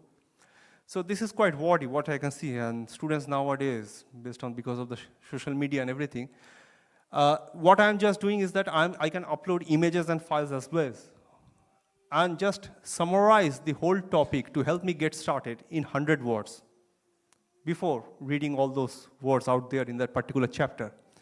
So what Copilot did, he just mentioned what sources it didn't go outside because this is a system which I have in my laptop that I can make it not to go outside and search in the web. Just stick to the book because that is the book that I am going to follow. And from there, just summarize the whole thing in 100 words so that I can study that. And then I can hit another prompt. Now summarize it in 1,000 words and then build my way up to reading the chapter. So the third example which I am going to present to you is something, can we move on to the next slide? So the goal is that instead of creating the slide from the presentation from the black, what I'm going to write is that create a 6-slide presentation with the context on how AI is changing everyday life. And with the expectation with examples and simple explanation, an audience for a general audience. So I am being very specific with my prompt, what I want the AI to output. So AI will, instead of what it shows is that there are 6 slides in there. Instead of starting from the blank, what we are doing, we are starting from a base. That significantly actually helps in reducing the time we spend in making all this slide.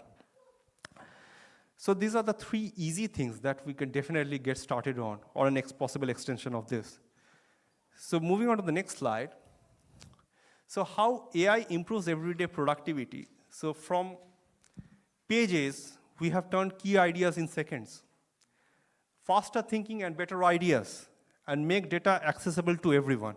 Those are the 3 elements that we have definitely ticked off with the advent of AI.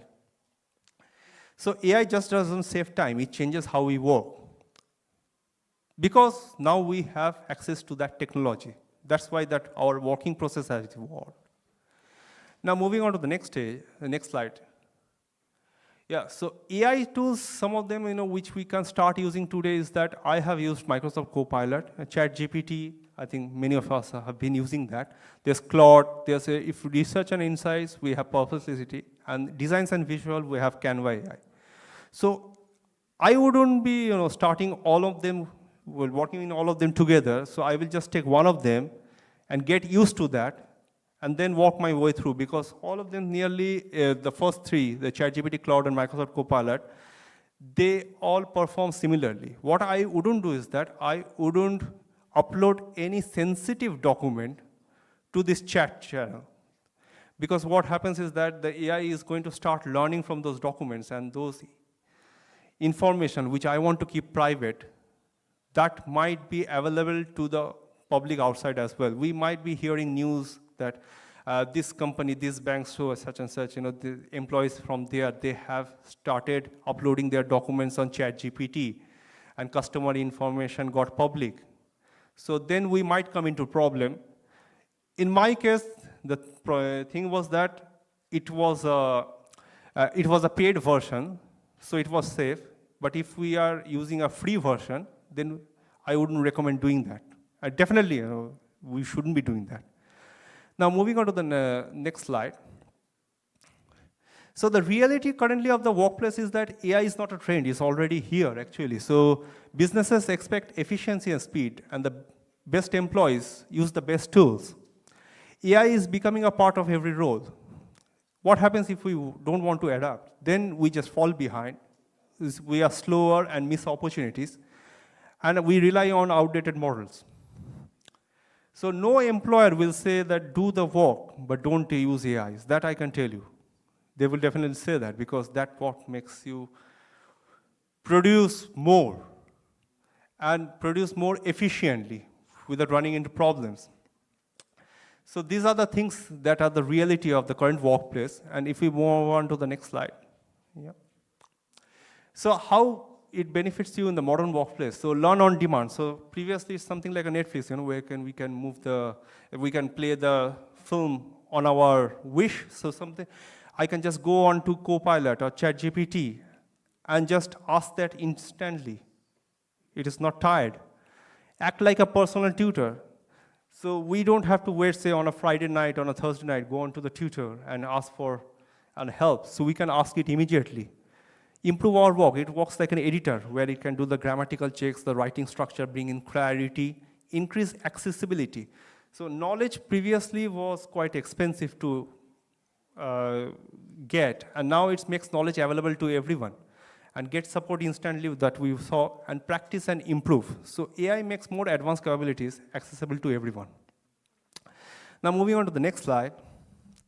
So what AI cannot replace, what we have to understand, is that adaptability and flexibility. Suppose when we move from work in our office or work at home during the COVID period, the pre-COVID time, that we adapted to that particular scenario. AI can adapt that. Creative thinking, AI generates idea, we shape them. AI works at a micro level, we work at a macro level. Critical thinking, so not everything AI says is correct. So it has a percentage to that, how much correct it generates the output. And judgment and responsibility. So leadership, ethics, and accountability, they still matter today. They matter previously, they matter today, and I can tell you for sure that they are going to matter in the future as well. Finally, when we have the last slide, so final message is that artificial intelligence tool is not something to fear, it's just a particular tool. It's something like a phone. When the first smartphone came in, we just started playing with that, and now we are an expert on that. So those who learn use an AI effectively, we work faster, learn faster, and create more. So deliver great value. So I don't think AI is going to replace you, but if we are not starting to use AI, then we might fall behind, and we might be falling behind a person who has been using AI in their work. Now, based on that, I think my time is up. So thank you for that, and thanks. Some of them were useful. Thank you.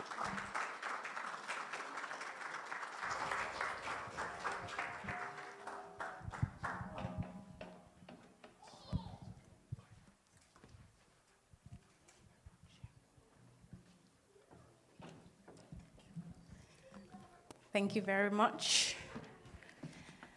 AI is always a very controversial topic, isn't it? Yes, it has been. I mean, just listen to that talk over there. I got to ask, always ethics side of things is always a question, isn't it? But I think having that last bit there to take away to say it's not something to fear, nothing to be afraid about. Yeah. It's a tool. We're going to use it. If you don't Absolutely. use it, you fall it's behind. not about being afraid that AI would replace you. It's about actually learning how to use it to your own advantage. Exactly. Good. Thank you very much for that. That was very insightful. Appreciate your time. Right, so now we're going to move on to some questions. Yes, I think there's a quick stretch break for people now. Yeah, we're going to have Yeah? a quick stretch afterwards. Okay. Yeah.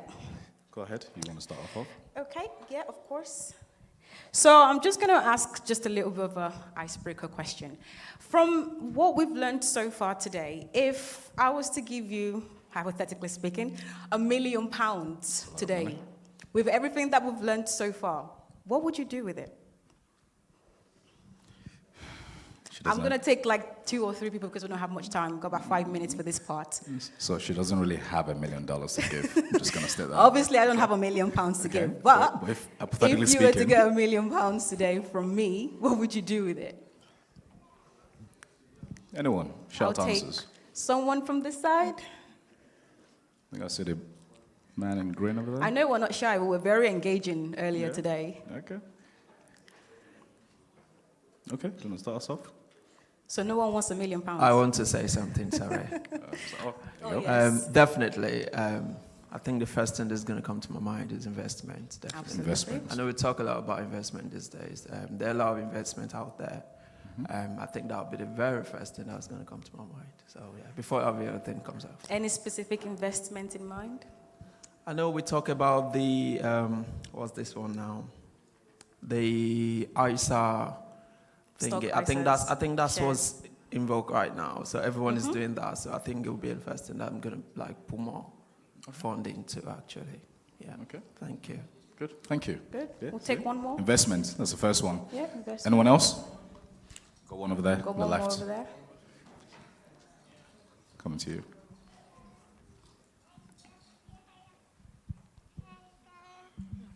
Thank you. I wish I have that money actually. Firstly, I'm going to invest in business. Apart from the stock and shares part, so I'll invest in business. Like secondly, and thirdly, I also invest in the community to impact knowledge to the teenagers around. So like empowerment, community project, business and investment. Okay, okay, thank you. So Excellent. investment in ISAs, in the business, and then empowering young people as well. It's interesting, I haven't heard anyone say they're going to buy a Rolls Royce or a Bugatti or any of that. Straight investment, yeah? Honest truth. Wisdom. Okay. Fair play. One last person over there. I think it's raising one their more hands. just down here somewhere. Just one last person. Let's get a microphone. A mic, please. Okay, just down Just here, one in the person over front. there.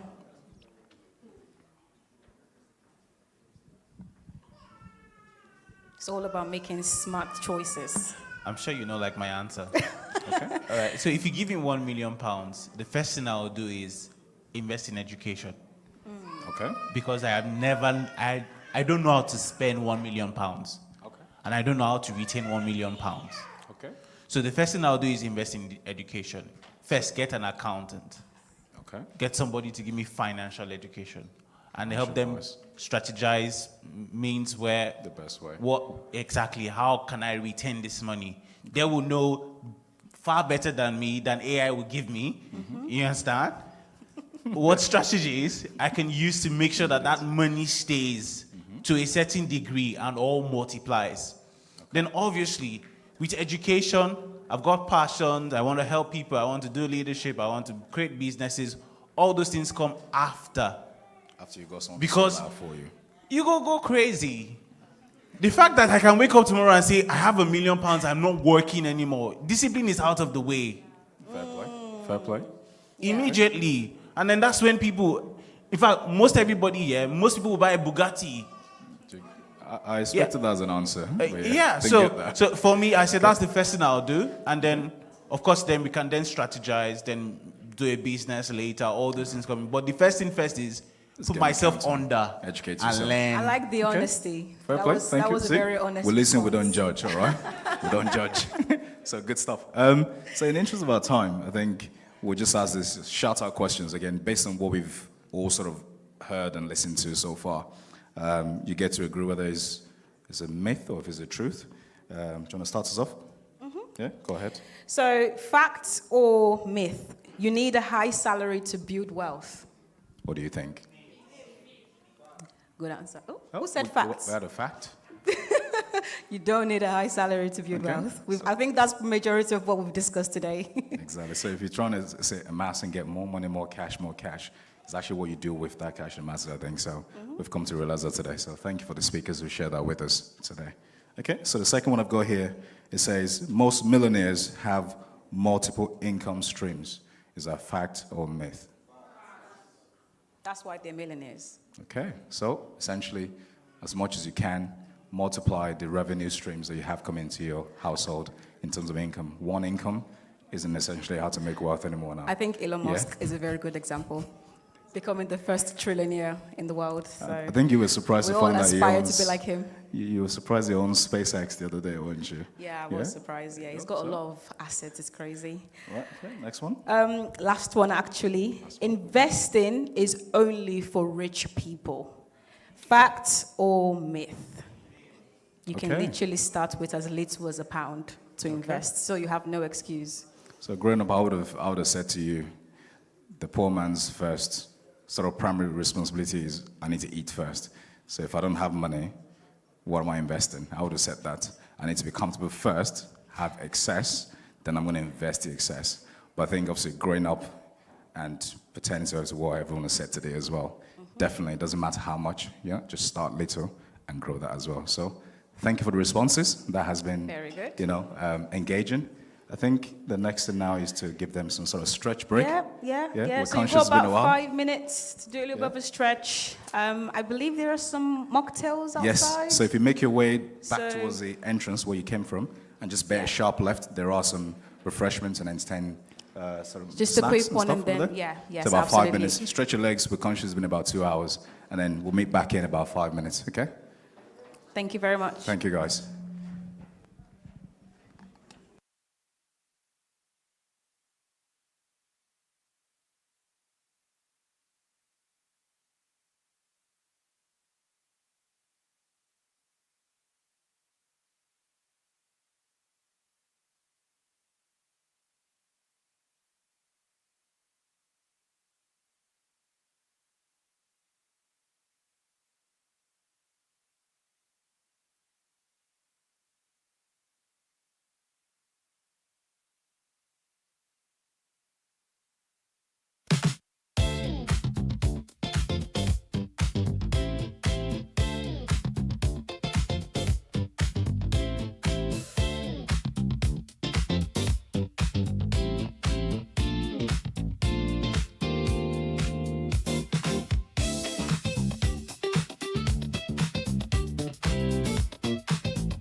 ladies and gentlemen. I'm hoping we're all starting to make our way back into the auditorium now. Before we proceed to the next segment in the event, can we get the ushers to start getting people to come back into the auditorium, please? Thank you. Before moving on, we have the special and esteemed partners of this event to just a quick shout out to them. On this list, we have our value partners. So to start off with, RCCG JCC Wolverhampton, that's the Jubilee Christian Center. That is the church that houses the youth group, which obviously the organizer of this prestigious event. Also, we have Abimatic Care, we have TGFX Graphics, Bolaji Visuals, Noble Tribe, Ododo Shots, we've got Mason Fashion, The Janis Events, Iron Fair Photography, and Photo B. So those are the humble and amiable sponsors I would like to appreciate for their efforts and their contribution towards this event and making this a reality, a success. So very much thank you to all of you. Please give a round of applause for them, please, guys. Thank you very much. And whilst we await the rest of the guests coming back into the venue, we do have to introduce the next guest for this, the next segment. And this is a fireside chat, so a bit more engaging, a bit more interactive. So what we have is, we'll have the speakers over here to tell us and share insights with us, and we do have the opportunity as well to ask the questions, because I'm very sure we are burning with a lot of questions since morning. Apologies, we haven't had that opportunity to ask all those questions. I'm sure however much you have, you do have a limited opportunity somewhere there to ask them and ask away from our speakers. This session is it's going to be about property and real estate, delivered by Valerie Adrian Angel, and understanding the UK tax system and digital protection, delivered by Mr. Tosin Oluyemi. I will just quickly introduce Valerie in a second. I'm trying to see, okay, that's yourself, so just give me a minute while I introduce yourself. So I've got him here. Good. So get started with Oluyemi. Yeah, of course. Right, so we're going to be introducing Valerie Adrian Angel. It is my pleasure to introduce Valerie Adrian Angel, a respected property finance specialist, property investor, and trusted advisor with a passion for helping individuals and families achieve their property goals in the UK.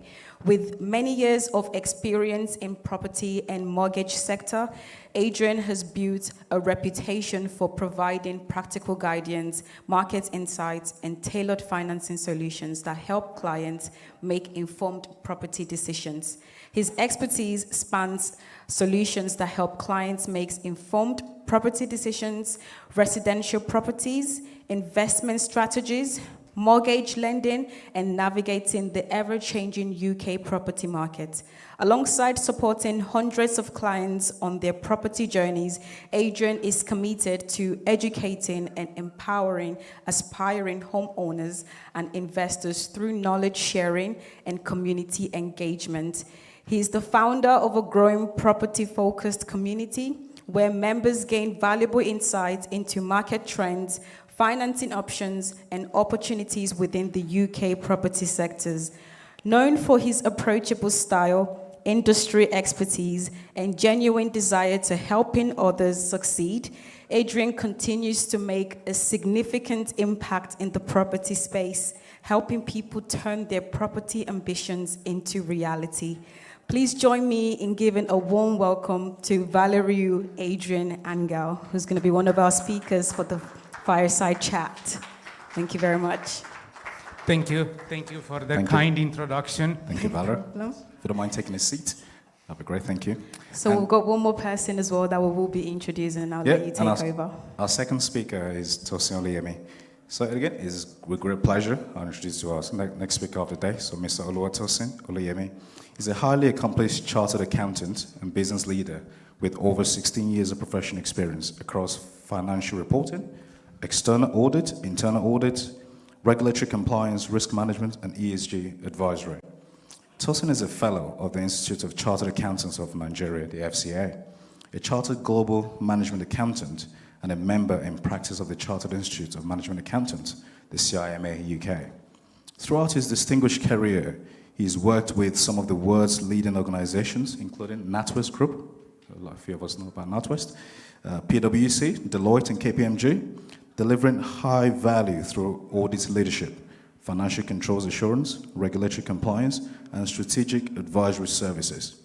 He currently serves as a managing partner of Tax Assist Accountants in Glasgow, and also holds the directorship positions in innovative businesses across the United Kingdom and Nigeria.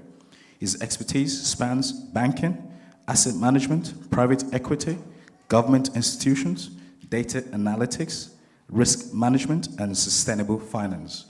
Beyond his extensive professional achievements, Tosin is passionate about helping organizations make better decisions through data, governance, and responsible business practices. He's also a GRI certified sustainable professional with a strong commitment to integrating ESG principles into business strategy and financial oversight. Please join me in giving a warm welcome to Mr. Oluwatosin Oluyemi as he shares his wealth of knowledge with us today in the auditorium.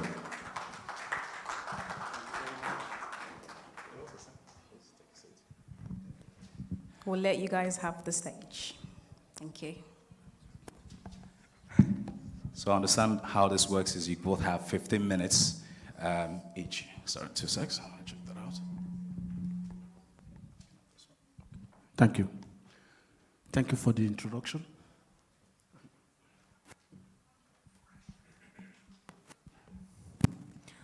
Shall we just give you a couple of seconds just for everyone else to come back in?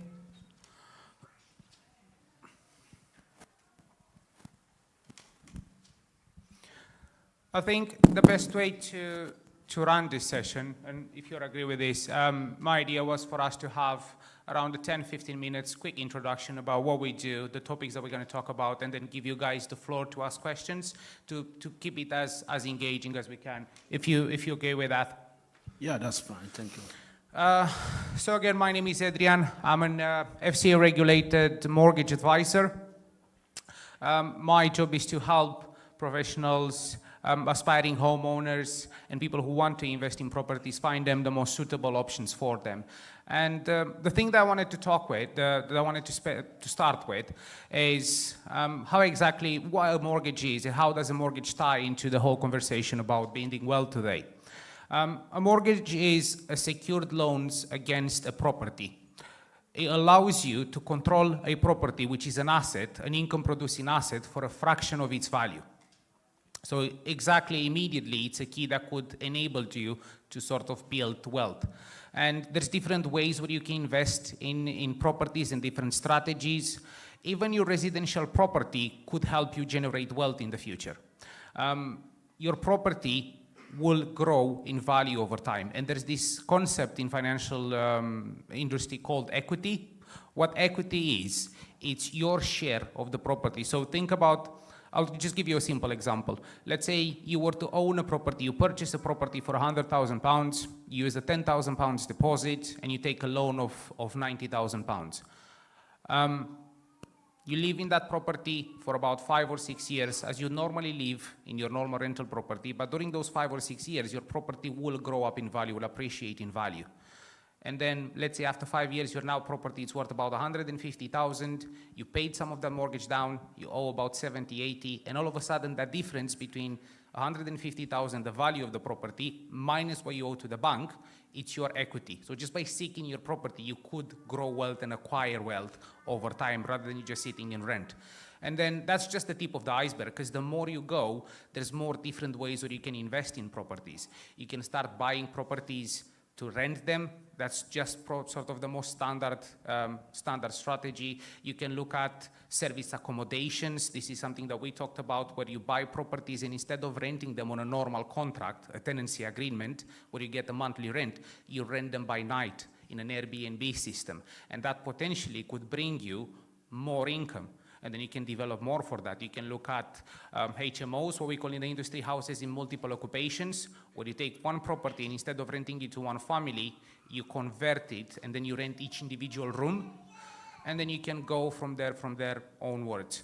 So those are the things that I'm going to talk about today. I'm going to explain more about financing, different type of financing, whether we talk about normal mortgages, bridging loans, buying properties on auctions, different strategies, the advantages and disadvantages. I think before I close off and I give the floor to my colleagues so we give enough time for everyone to ask all of their questions, investing in properties, like any other investment, you'll always have a relationship of risk versus reward. And this is something that you will have to be fully aware of. The more risk you take, the more money you can make.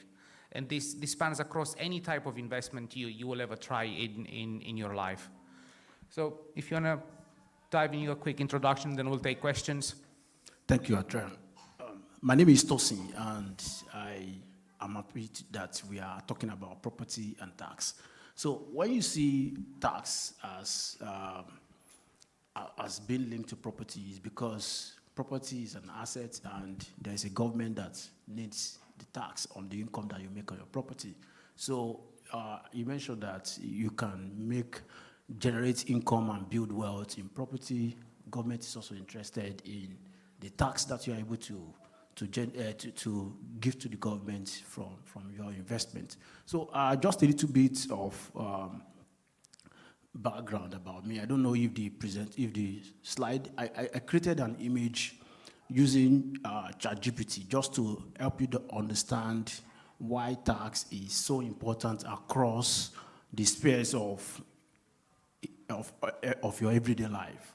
So I don't know if that will be presented, but what I just want to mention is that tax has been in the UK system, tax has been built into every aspect of our lives as individual. From the day you become an adult and you become self-employed, or whether you start work or you create your limited company and you start investing, you then have responsibility to keep track of all your business transactions in such a way that you are able to be very accountable, pay the right amount of tax, and be efficient with it. Because the whole idea of wealth maximization and wealth creation is you create that wealth and you are able to keep the most of that to yourself. So that is where this intelligent discussion is very important, where we look at how to create wealth from property, and we also discuss how to be efficient in managing your wealth in the most tax-efficient manner.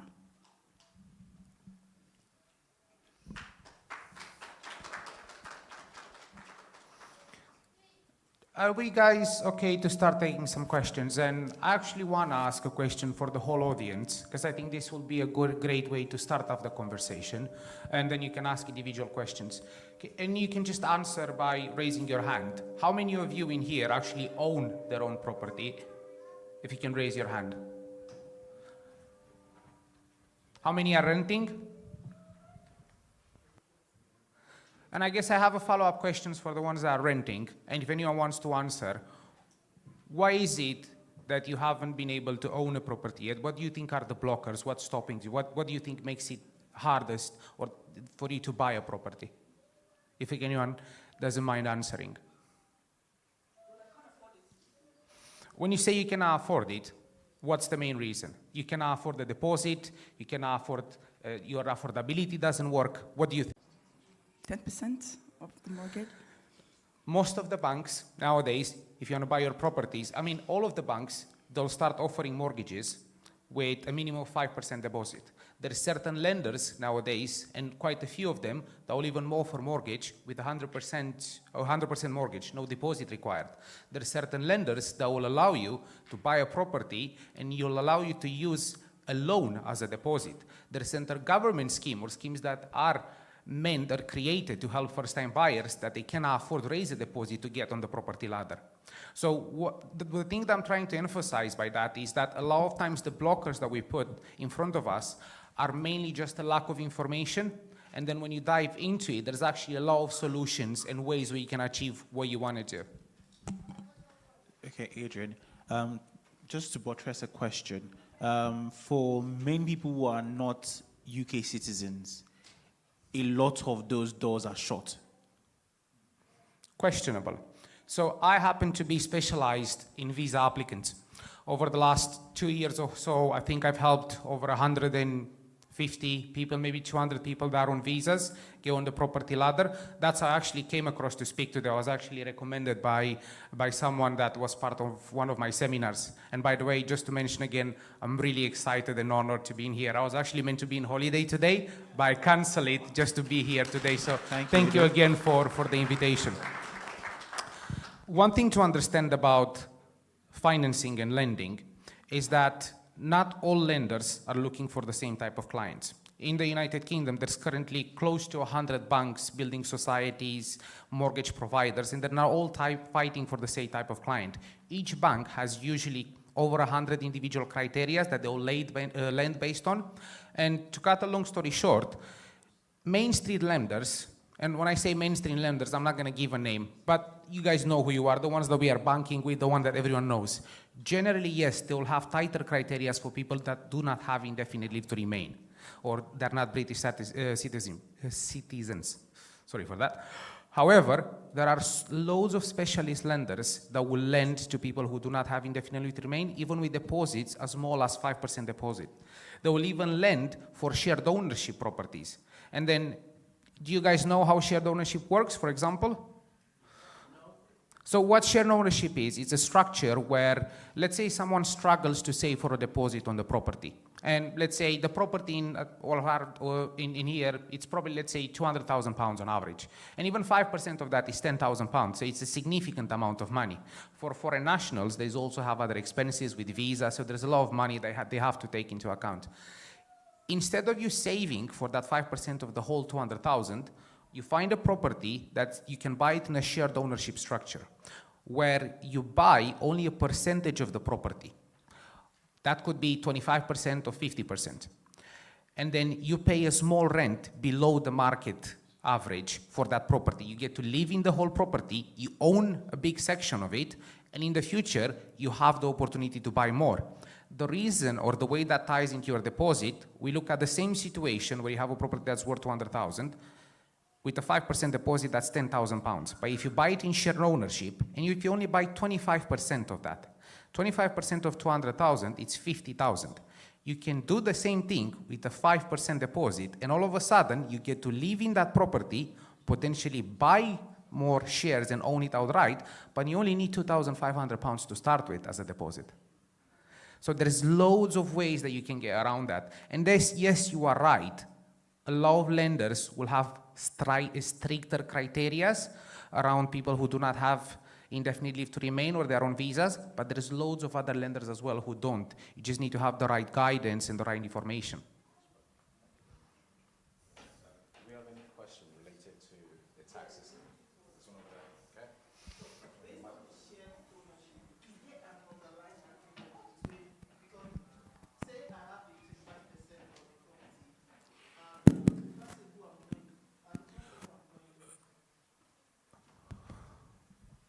And the person who I'm going into this business transaction, property ownership with, what's the underlying legal agreement? Because say the property appreciates, is he willing to sell more for me to have more a percentage on the property? Is there anything else, or it's just, okay, he's giving me this money for this property and with hopes that I don't ask for more? I just want to know if there's any... So just to clarify a couple of concepts. The lender won't sell you the property. The lender will provide you the finance to purchase the asset. You will be buying the property for a housing association. And then once you purchase the property, the lender will give you that finance to finance that 25% share that you buy in the property. We will sign a contract with the housing association and you'll have full control over the property. And then over time, you have the legal right to buy more shares into the property. That process is called staircasing, because it's like a stairs. You think you go from 25 to 50 to 75 until you own it outright, if that answers your question. Hi, I have a tax question for Tosin. Okay. And my question is it cheaper to, for example, I've already bought my first home, I want to go in my second home, I incorporate a company to purchase that second home. Once I've purchased it, I then dissolve that company. And then when I'm about getting the third home, I incorporate another company to purchase that third home, just to circumvent some of the UK tax system. Is it cheaper and am I wiser? Well, I would say that if you're after your first home, which is essentially where it's assumed that you are a resident in your first home, if you are buying any property and the objective is to manage it as a business, it is advisable because again, if you are going to into property as a business, for business purpose, it is advisable to keep it under a limited company, because if your objective is that you want to continue to grow that business, that is, you want to keep buying the second property, third property, fourth property, then it's better to keep it in. It's more efficient to keep it in the limited company structure. Why? Because there are quite a number of advantages. The mortgage interest, the interest cost on that property, you are able to get more tax advantage when you are operating under a limited company with your mortgage in terms of getting your interest cost. If you operate as a limited, as an individual, and you bought a property, for example, for a buy-to-let in your own name, you have restriction in terms of the amount of the finance cost. I mean, the mortgage interest that you can relieve is very, very restricted. I think about 20%, and it's also tipped across based on the current your other incomes as well. So you have more tax advantage operating as a limited company for your property business than operating as an individual. I've actually got a question as well for you, Tosin. Okay. Tax is something that's very complex for most people, and it's very easy for people to make mistakes. So what is that common mistakes that people make when it comes to tax that cost them more money, and how can we sort of avoid making those mistakes? Yeah, very good question, and that will just take me to this picture that you have on the screen, because I created this picture just to help everybody, every one of us to understand that how tax is an important consideration when we are living our lives. I remember when preparing for our professional exams, there are some examples that they will tell you ignore taxation. In real life, you cannot afford to ignore taxation, especially when you're a resident in the UK. You cannot afford to ignore taxation. So if you look at this chart, for instance, from when you become an adult and you start your employment, tax is an important consideration there. And back to respond to your question, what are the mistakes that people make? One is not recognizing the tax implication of the situation that you find yourself. Not understanding that tax consideration, or that's the tax implication of the current situation, whether you got married, you have a child, you want to open an investment account, you got a bonus, or you want to get a bonus, you want to get a dividend, you receive an inheritance, what else? You fall in love, you divorce, or what else? You buy your first home, or you sell another property, or you have opportunity to get an electric car, or you even get a raise or a promotion. What is the tax implication of that? So not knowing the tax implication of the situation you find yourself part-time, probably you lose a job or you got a new job. All of these have tax implication, and not knowing that, not understanding that, and how to navigate that situation in the most tax-efficient manner is one major mistake that people make. The second mistake that people make is not keeping records. Lack of record keeping, because again, the tax authority deals with everyone based on the record that they have. Not keeping good record of your income, of your expenses, of all the transaction that is going on in your business could be a fatal mistake, because you will be running very blindly. You'll be making decisions wrongly. You will even be telling your story in a way that is not even realistic. So getting organized with record keeping is very important to efficient tax management, I would say. Then the third one is not seeking advice early. Now, you will do well in managing your tax affairs or financial affairs, everything, if you can plan ahead.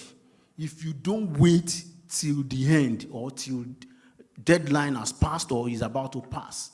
So if you can see ahead, whether in the coming year you are going to make more money, you can plan how to keep more of that money now. If you can plan your life in such a way that you can know what you expect in the nearest 6-7 months, it helps you. So managing that future expectation, planning ahead is very important in being tax efficient, and it's a mistake that a lot of people make by not planning ahead. The fourth one is not knowing what is going on, not being abreast of the developments in tax laws, in tax regulation, or in changes that have happened to even the tax law that you think you know and you fully understand. So those are the quick ones that I can mention because of our time. So if any other question comes up, I can answer them. Thank you. Thank you. I think we've got a question right there in the front.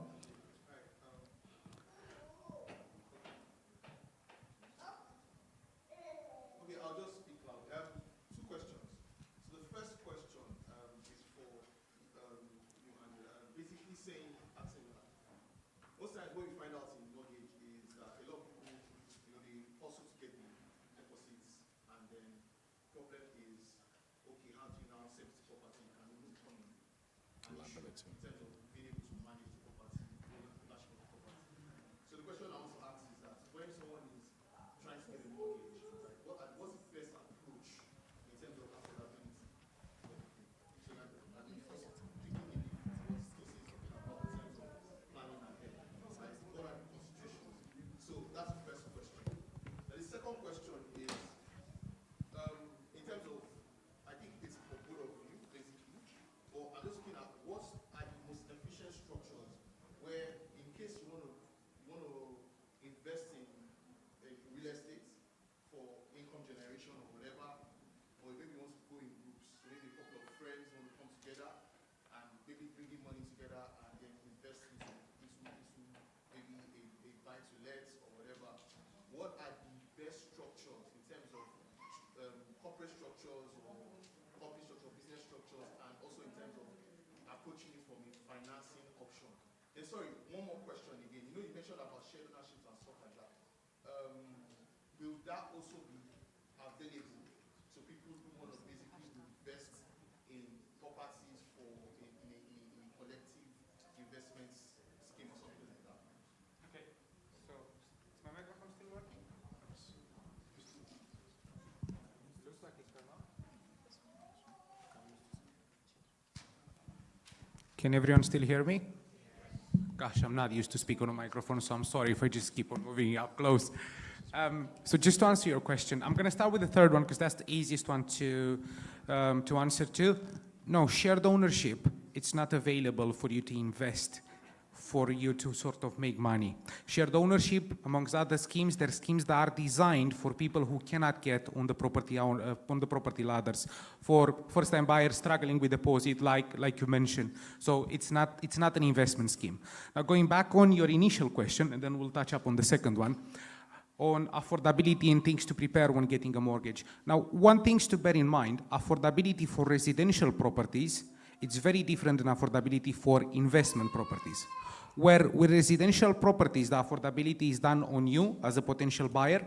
Things that are being taken into consideration are, first one, which is the cornerstone, the base of your affordability, it's your income. Obviously, the higher the income you have, the more money you can borrow. And then banks will look at other things such as your credit history, level of commitments, debt, and all that sort of stuff. Where with buy-to-let properties, the affordability, it's done based on the potential rental income of the property, and that's where the beauty is. because those properties are being seen as self-sustainable. I have clients at the moment who do not have any income, any salary, and they are able to still buy properties on mortgages because there's no limitation to how many you can have. And just to add on everything that you mentioned about taxation, and then I completely subscribe to that, long term, if your plan is to build a portfolio of properties and investing in properties, going through a limited company, it's 100% the best way around. And one of the things that Warren mentioned about that's not just a taxation limitation, it's a limitation when it comes to lenders. If you buy properties on your name, your own name, most of the lenders, even the specialist lenders, they will have a cap of number of properties that they will allow you to have until they stop lending. And that can go anywhere from 4 to 8, 10, depending on the lender. So if your plan is to keep on building and building, you will need that structure. You'll need that limited company behind, which allows you to sort of manage your property portfolio. On the third question, I kind of forgot exactly what it was about. Would you mind reminding me for a second?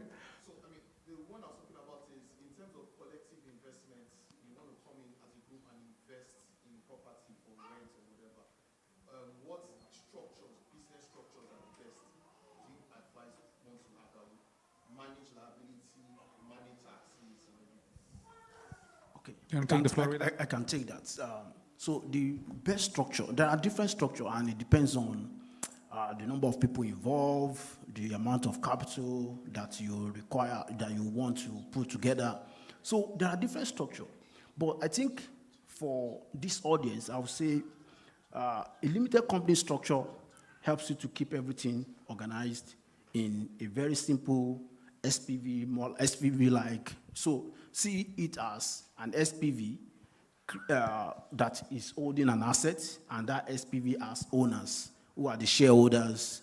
They could be 2, 3, 4, 5, 6, pulling the money together. But again, mind the fact that in such a kind of structure where more people are coming in to form a company, and then the company invests in property, you would then need to determine who are the key decision makers, because when the bankers or when the finance guys are going to provide mortgage or to support your acquisition, for instance, they will need to understand who are the people who are the directors and who are providing guarantee on the amount that is being borrowed. So that is one. So again, if you are using an SPV structure like a limited company to buy those assets, mind the number of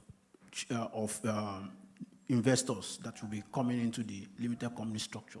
The more complicated one, or the complex one, is if you are having a collective investment scheme where so many people, it can be an open system where people can come in and buy, people can come in and people can sell their units or their shares. In that kind of structure, you may need to consider a collective investment scheme, whether a unit trust, where investors can buy into the units of that scheme, but the scheme would then need to have an administrator or a manager who will be making those investment decisions, buying the property and managing it, while the management of investors and as they are coming in and going out will be done by the administrator, just to ensure that every investor gets in at the right value, and when they are going out of the scheme, they are also getting out at the right value based on calculating the market value or the net asset value of that collective scheme. Thank you very much. I know there's probably a lot more questions that we have. We've got about 5 more minutes just to wrap up this fireside chat. I can see more hands raised. I think we can take one more question. Yes. But I think I'll probably limit that to about just 1 minute's answer, please. If we can, that'll be great. Yeah, I have just one question. Okay. With regard to the mortgage, somebody said, was talking about deposit, initial deposit, which has been responded to.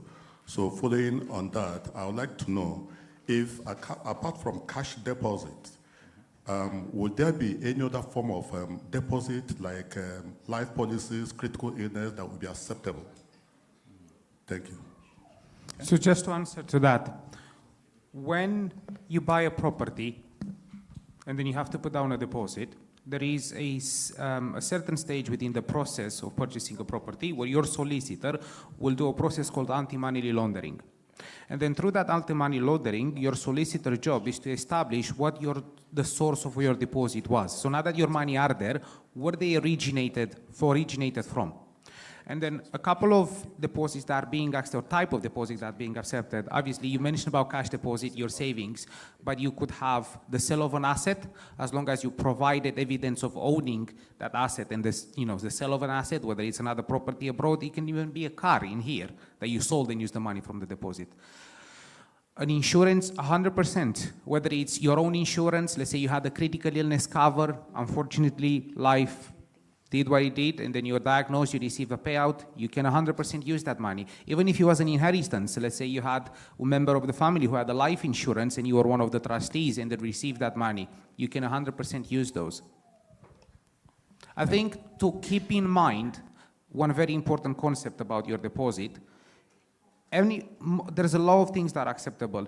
A solicitor must be satisfied that your deposit is coming from a trustable, taxable source, to generalize your question. Thank you very much. I know we say I have lots more, but I'll say, if I can ask politely, perhaps after the event, if you don't mind hanging back. I'll stay as long as you want me, guys, too. Yeah? My flight ticket is tomorrow evening, so. Great, thank you very much. So you've got plenty of time to ask all your questions after this. So please do take advantage before you leave today.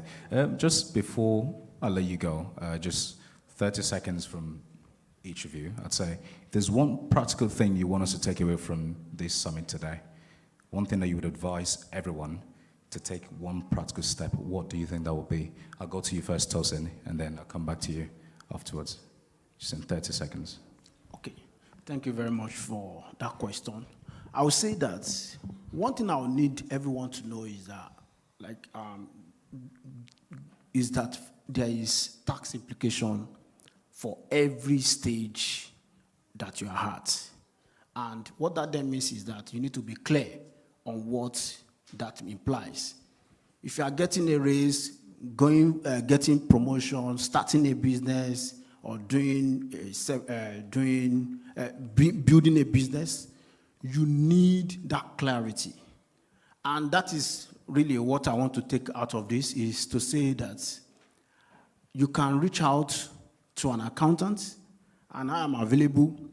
My colleague is also here with me, and we are empowering people with knowledge and with the right action to support business owners, individual taxpayers, and anyone that is creating something that you believe that tax is impacting.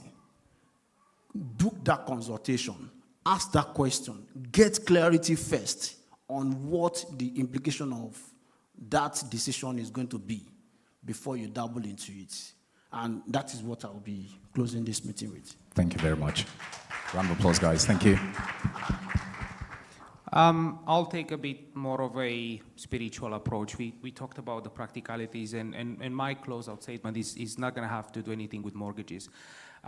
The whole purpose of the meeting today is to discuss about building wealth, and then to teach young people, not just young people, everyone, how to build wealth. And I think the biggest advice that I can give you it's find what you're passionate about.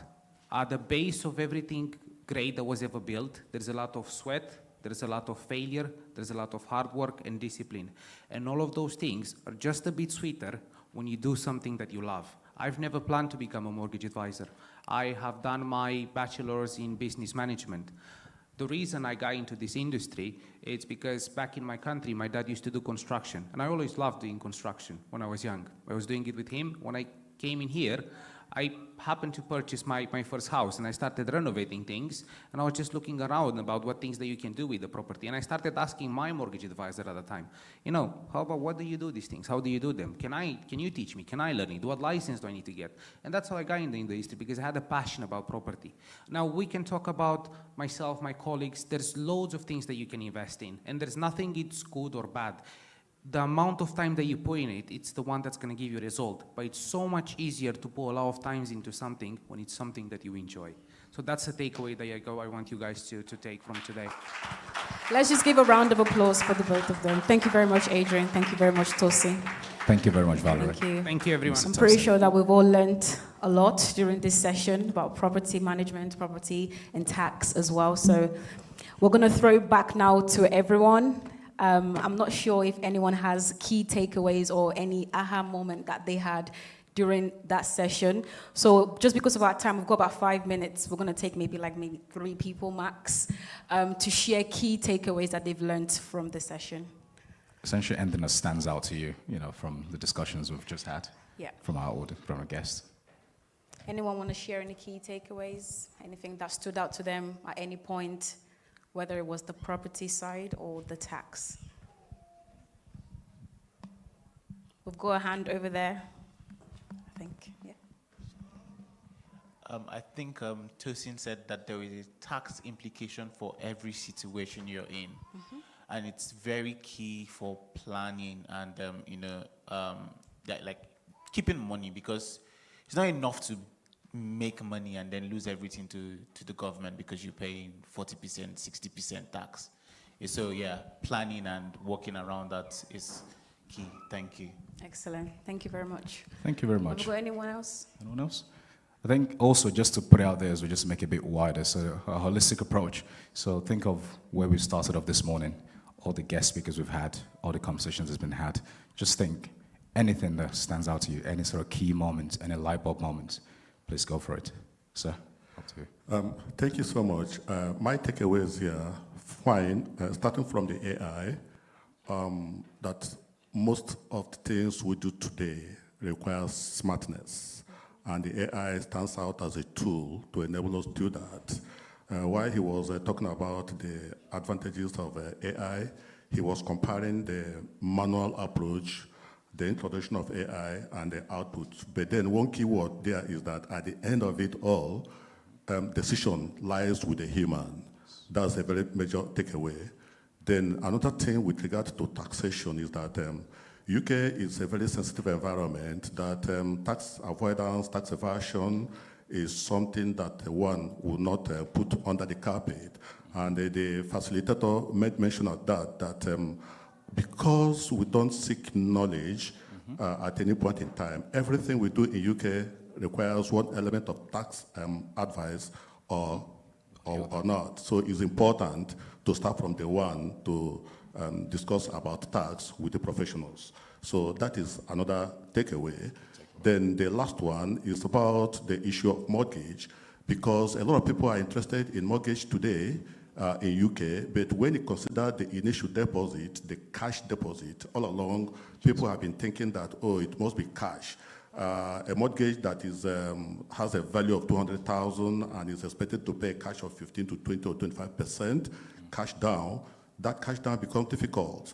And because of that, they shy away from taking the mortgage. That's why I asked that question. Apart from cash deposit, could there be alternative, like having a life policy, having critical illness policy? And fortunately, his response was positive, which also tells us that it doesn't take a lot of money to establish such policies. It's very minute in terms of monthly premium, but it can go a long way in letting us have mortgages. Those are major takeaways. Thank you so much. Thank you very much, sir. Appreciate the comments. Anyone else? I think we're probably time to take one more. I've got 3 hands. Where do we start? We'll start from the left. Then we've got, where's the microphone? Okay, yeah, just there, behind you. There you go. And one final hand there as Go well. ahead. Then we'll take one more just after you. So it wasn't what was said, but it was just what I saw. And it was from Professor Errol Lawson. And because we're in a financial room, so I'm going to streamline it down here, that no matter where you are in life, no matter whatever financial situation you're in, you can always rise to be a kingdom voice in wealth and finance, no matter where you are. It was such an inspiring story, and that's just what I like. Thank you very much. I think it really touched me as well. Much. We'll take one more person just at the back there, and then we can proceed on to the next part. Time for that? Okay, yeah. Just one person. So 30 seconds, please, if you can. That would be great. Just over there.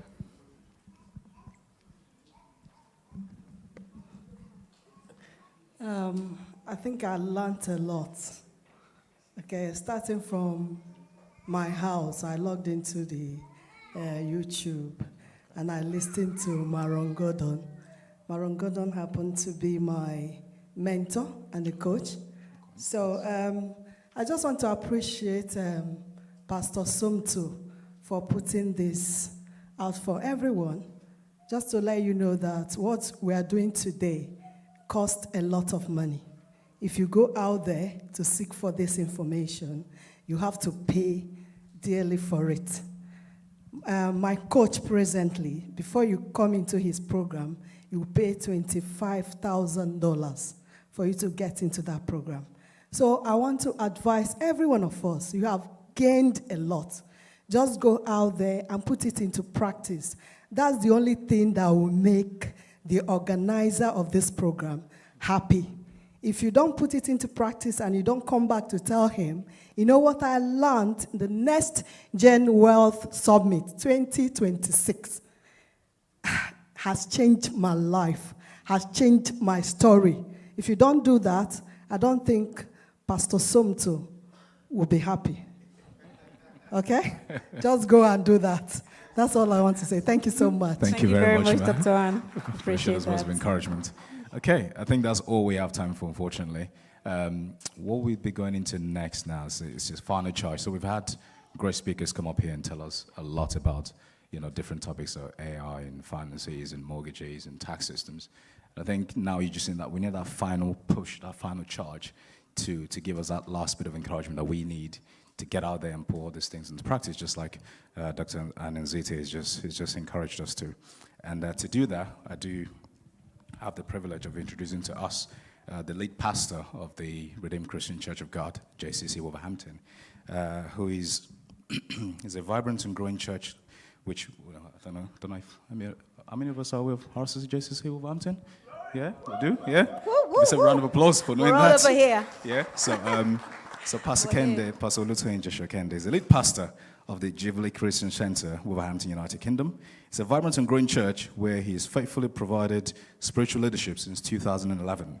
Renowned for his passion for people, practical teaching, and transformation leadership, he is dedicated to raising disciples, developing leaders, strengthening families, and building a thriving church community where individuals of all ages and backgrounds can flourish in the God-given purpose.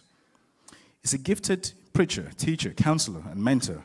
Pastor Kende has impacted countless lives through his commitment in biblical teaching, leadership development, and pastoral care. His ministry is characterized by a strong emphasis on spiritual growth, family values, and community engagement, and empowering believers to become effective influencers in every sphere of their lives. Beyond his pastoral responsibilities, Pastor Kende is an accomplished registered social worker and children's social worker manager, bringing extensive experience in safeguarding, family support, leadership, and community development. His unique ability to combine professional expertise with pastoral wisdom has made him a trusted voice on issues relating to family life, relationships, personal development, and leadership. A passionate advocate for healthy marriages and strong family foundations, he is widely sought after as a conference speaker, relationship mentor, leadership coach, and counselor.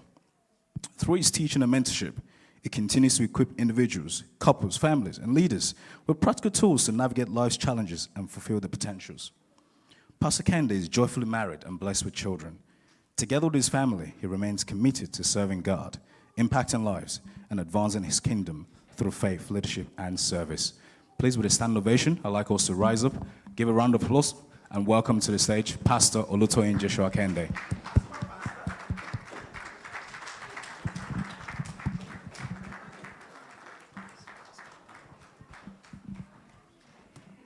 Please, let's be seated. Please, let's be seated. I just want to start by appreciating the organizer. I think Dr. Hannah said it well, and I think I will just back her, echo what she said.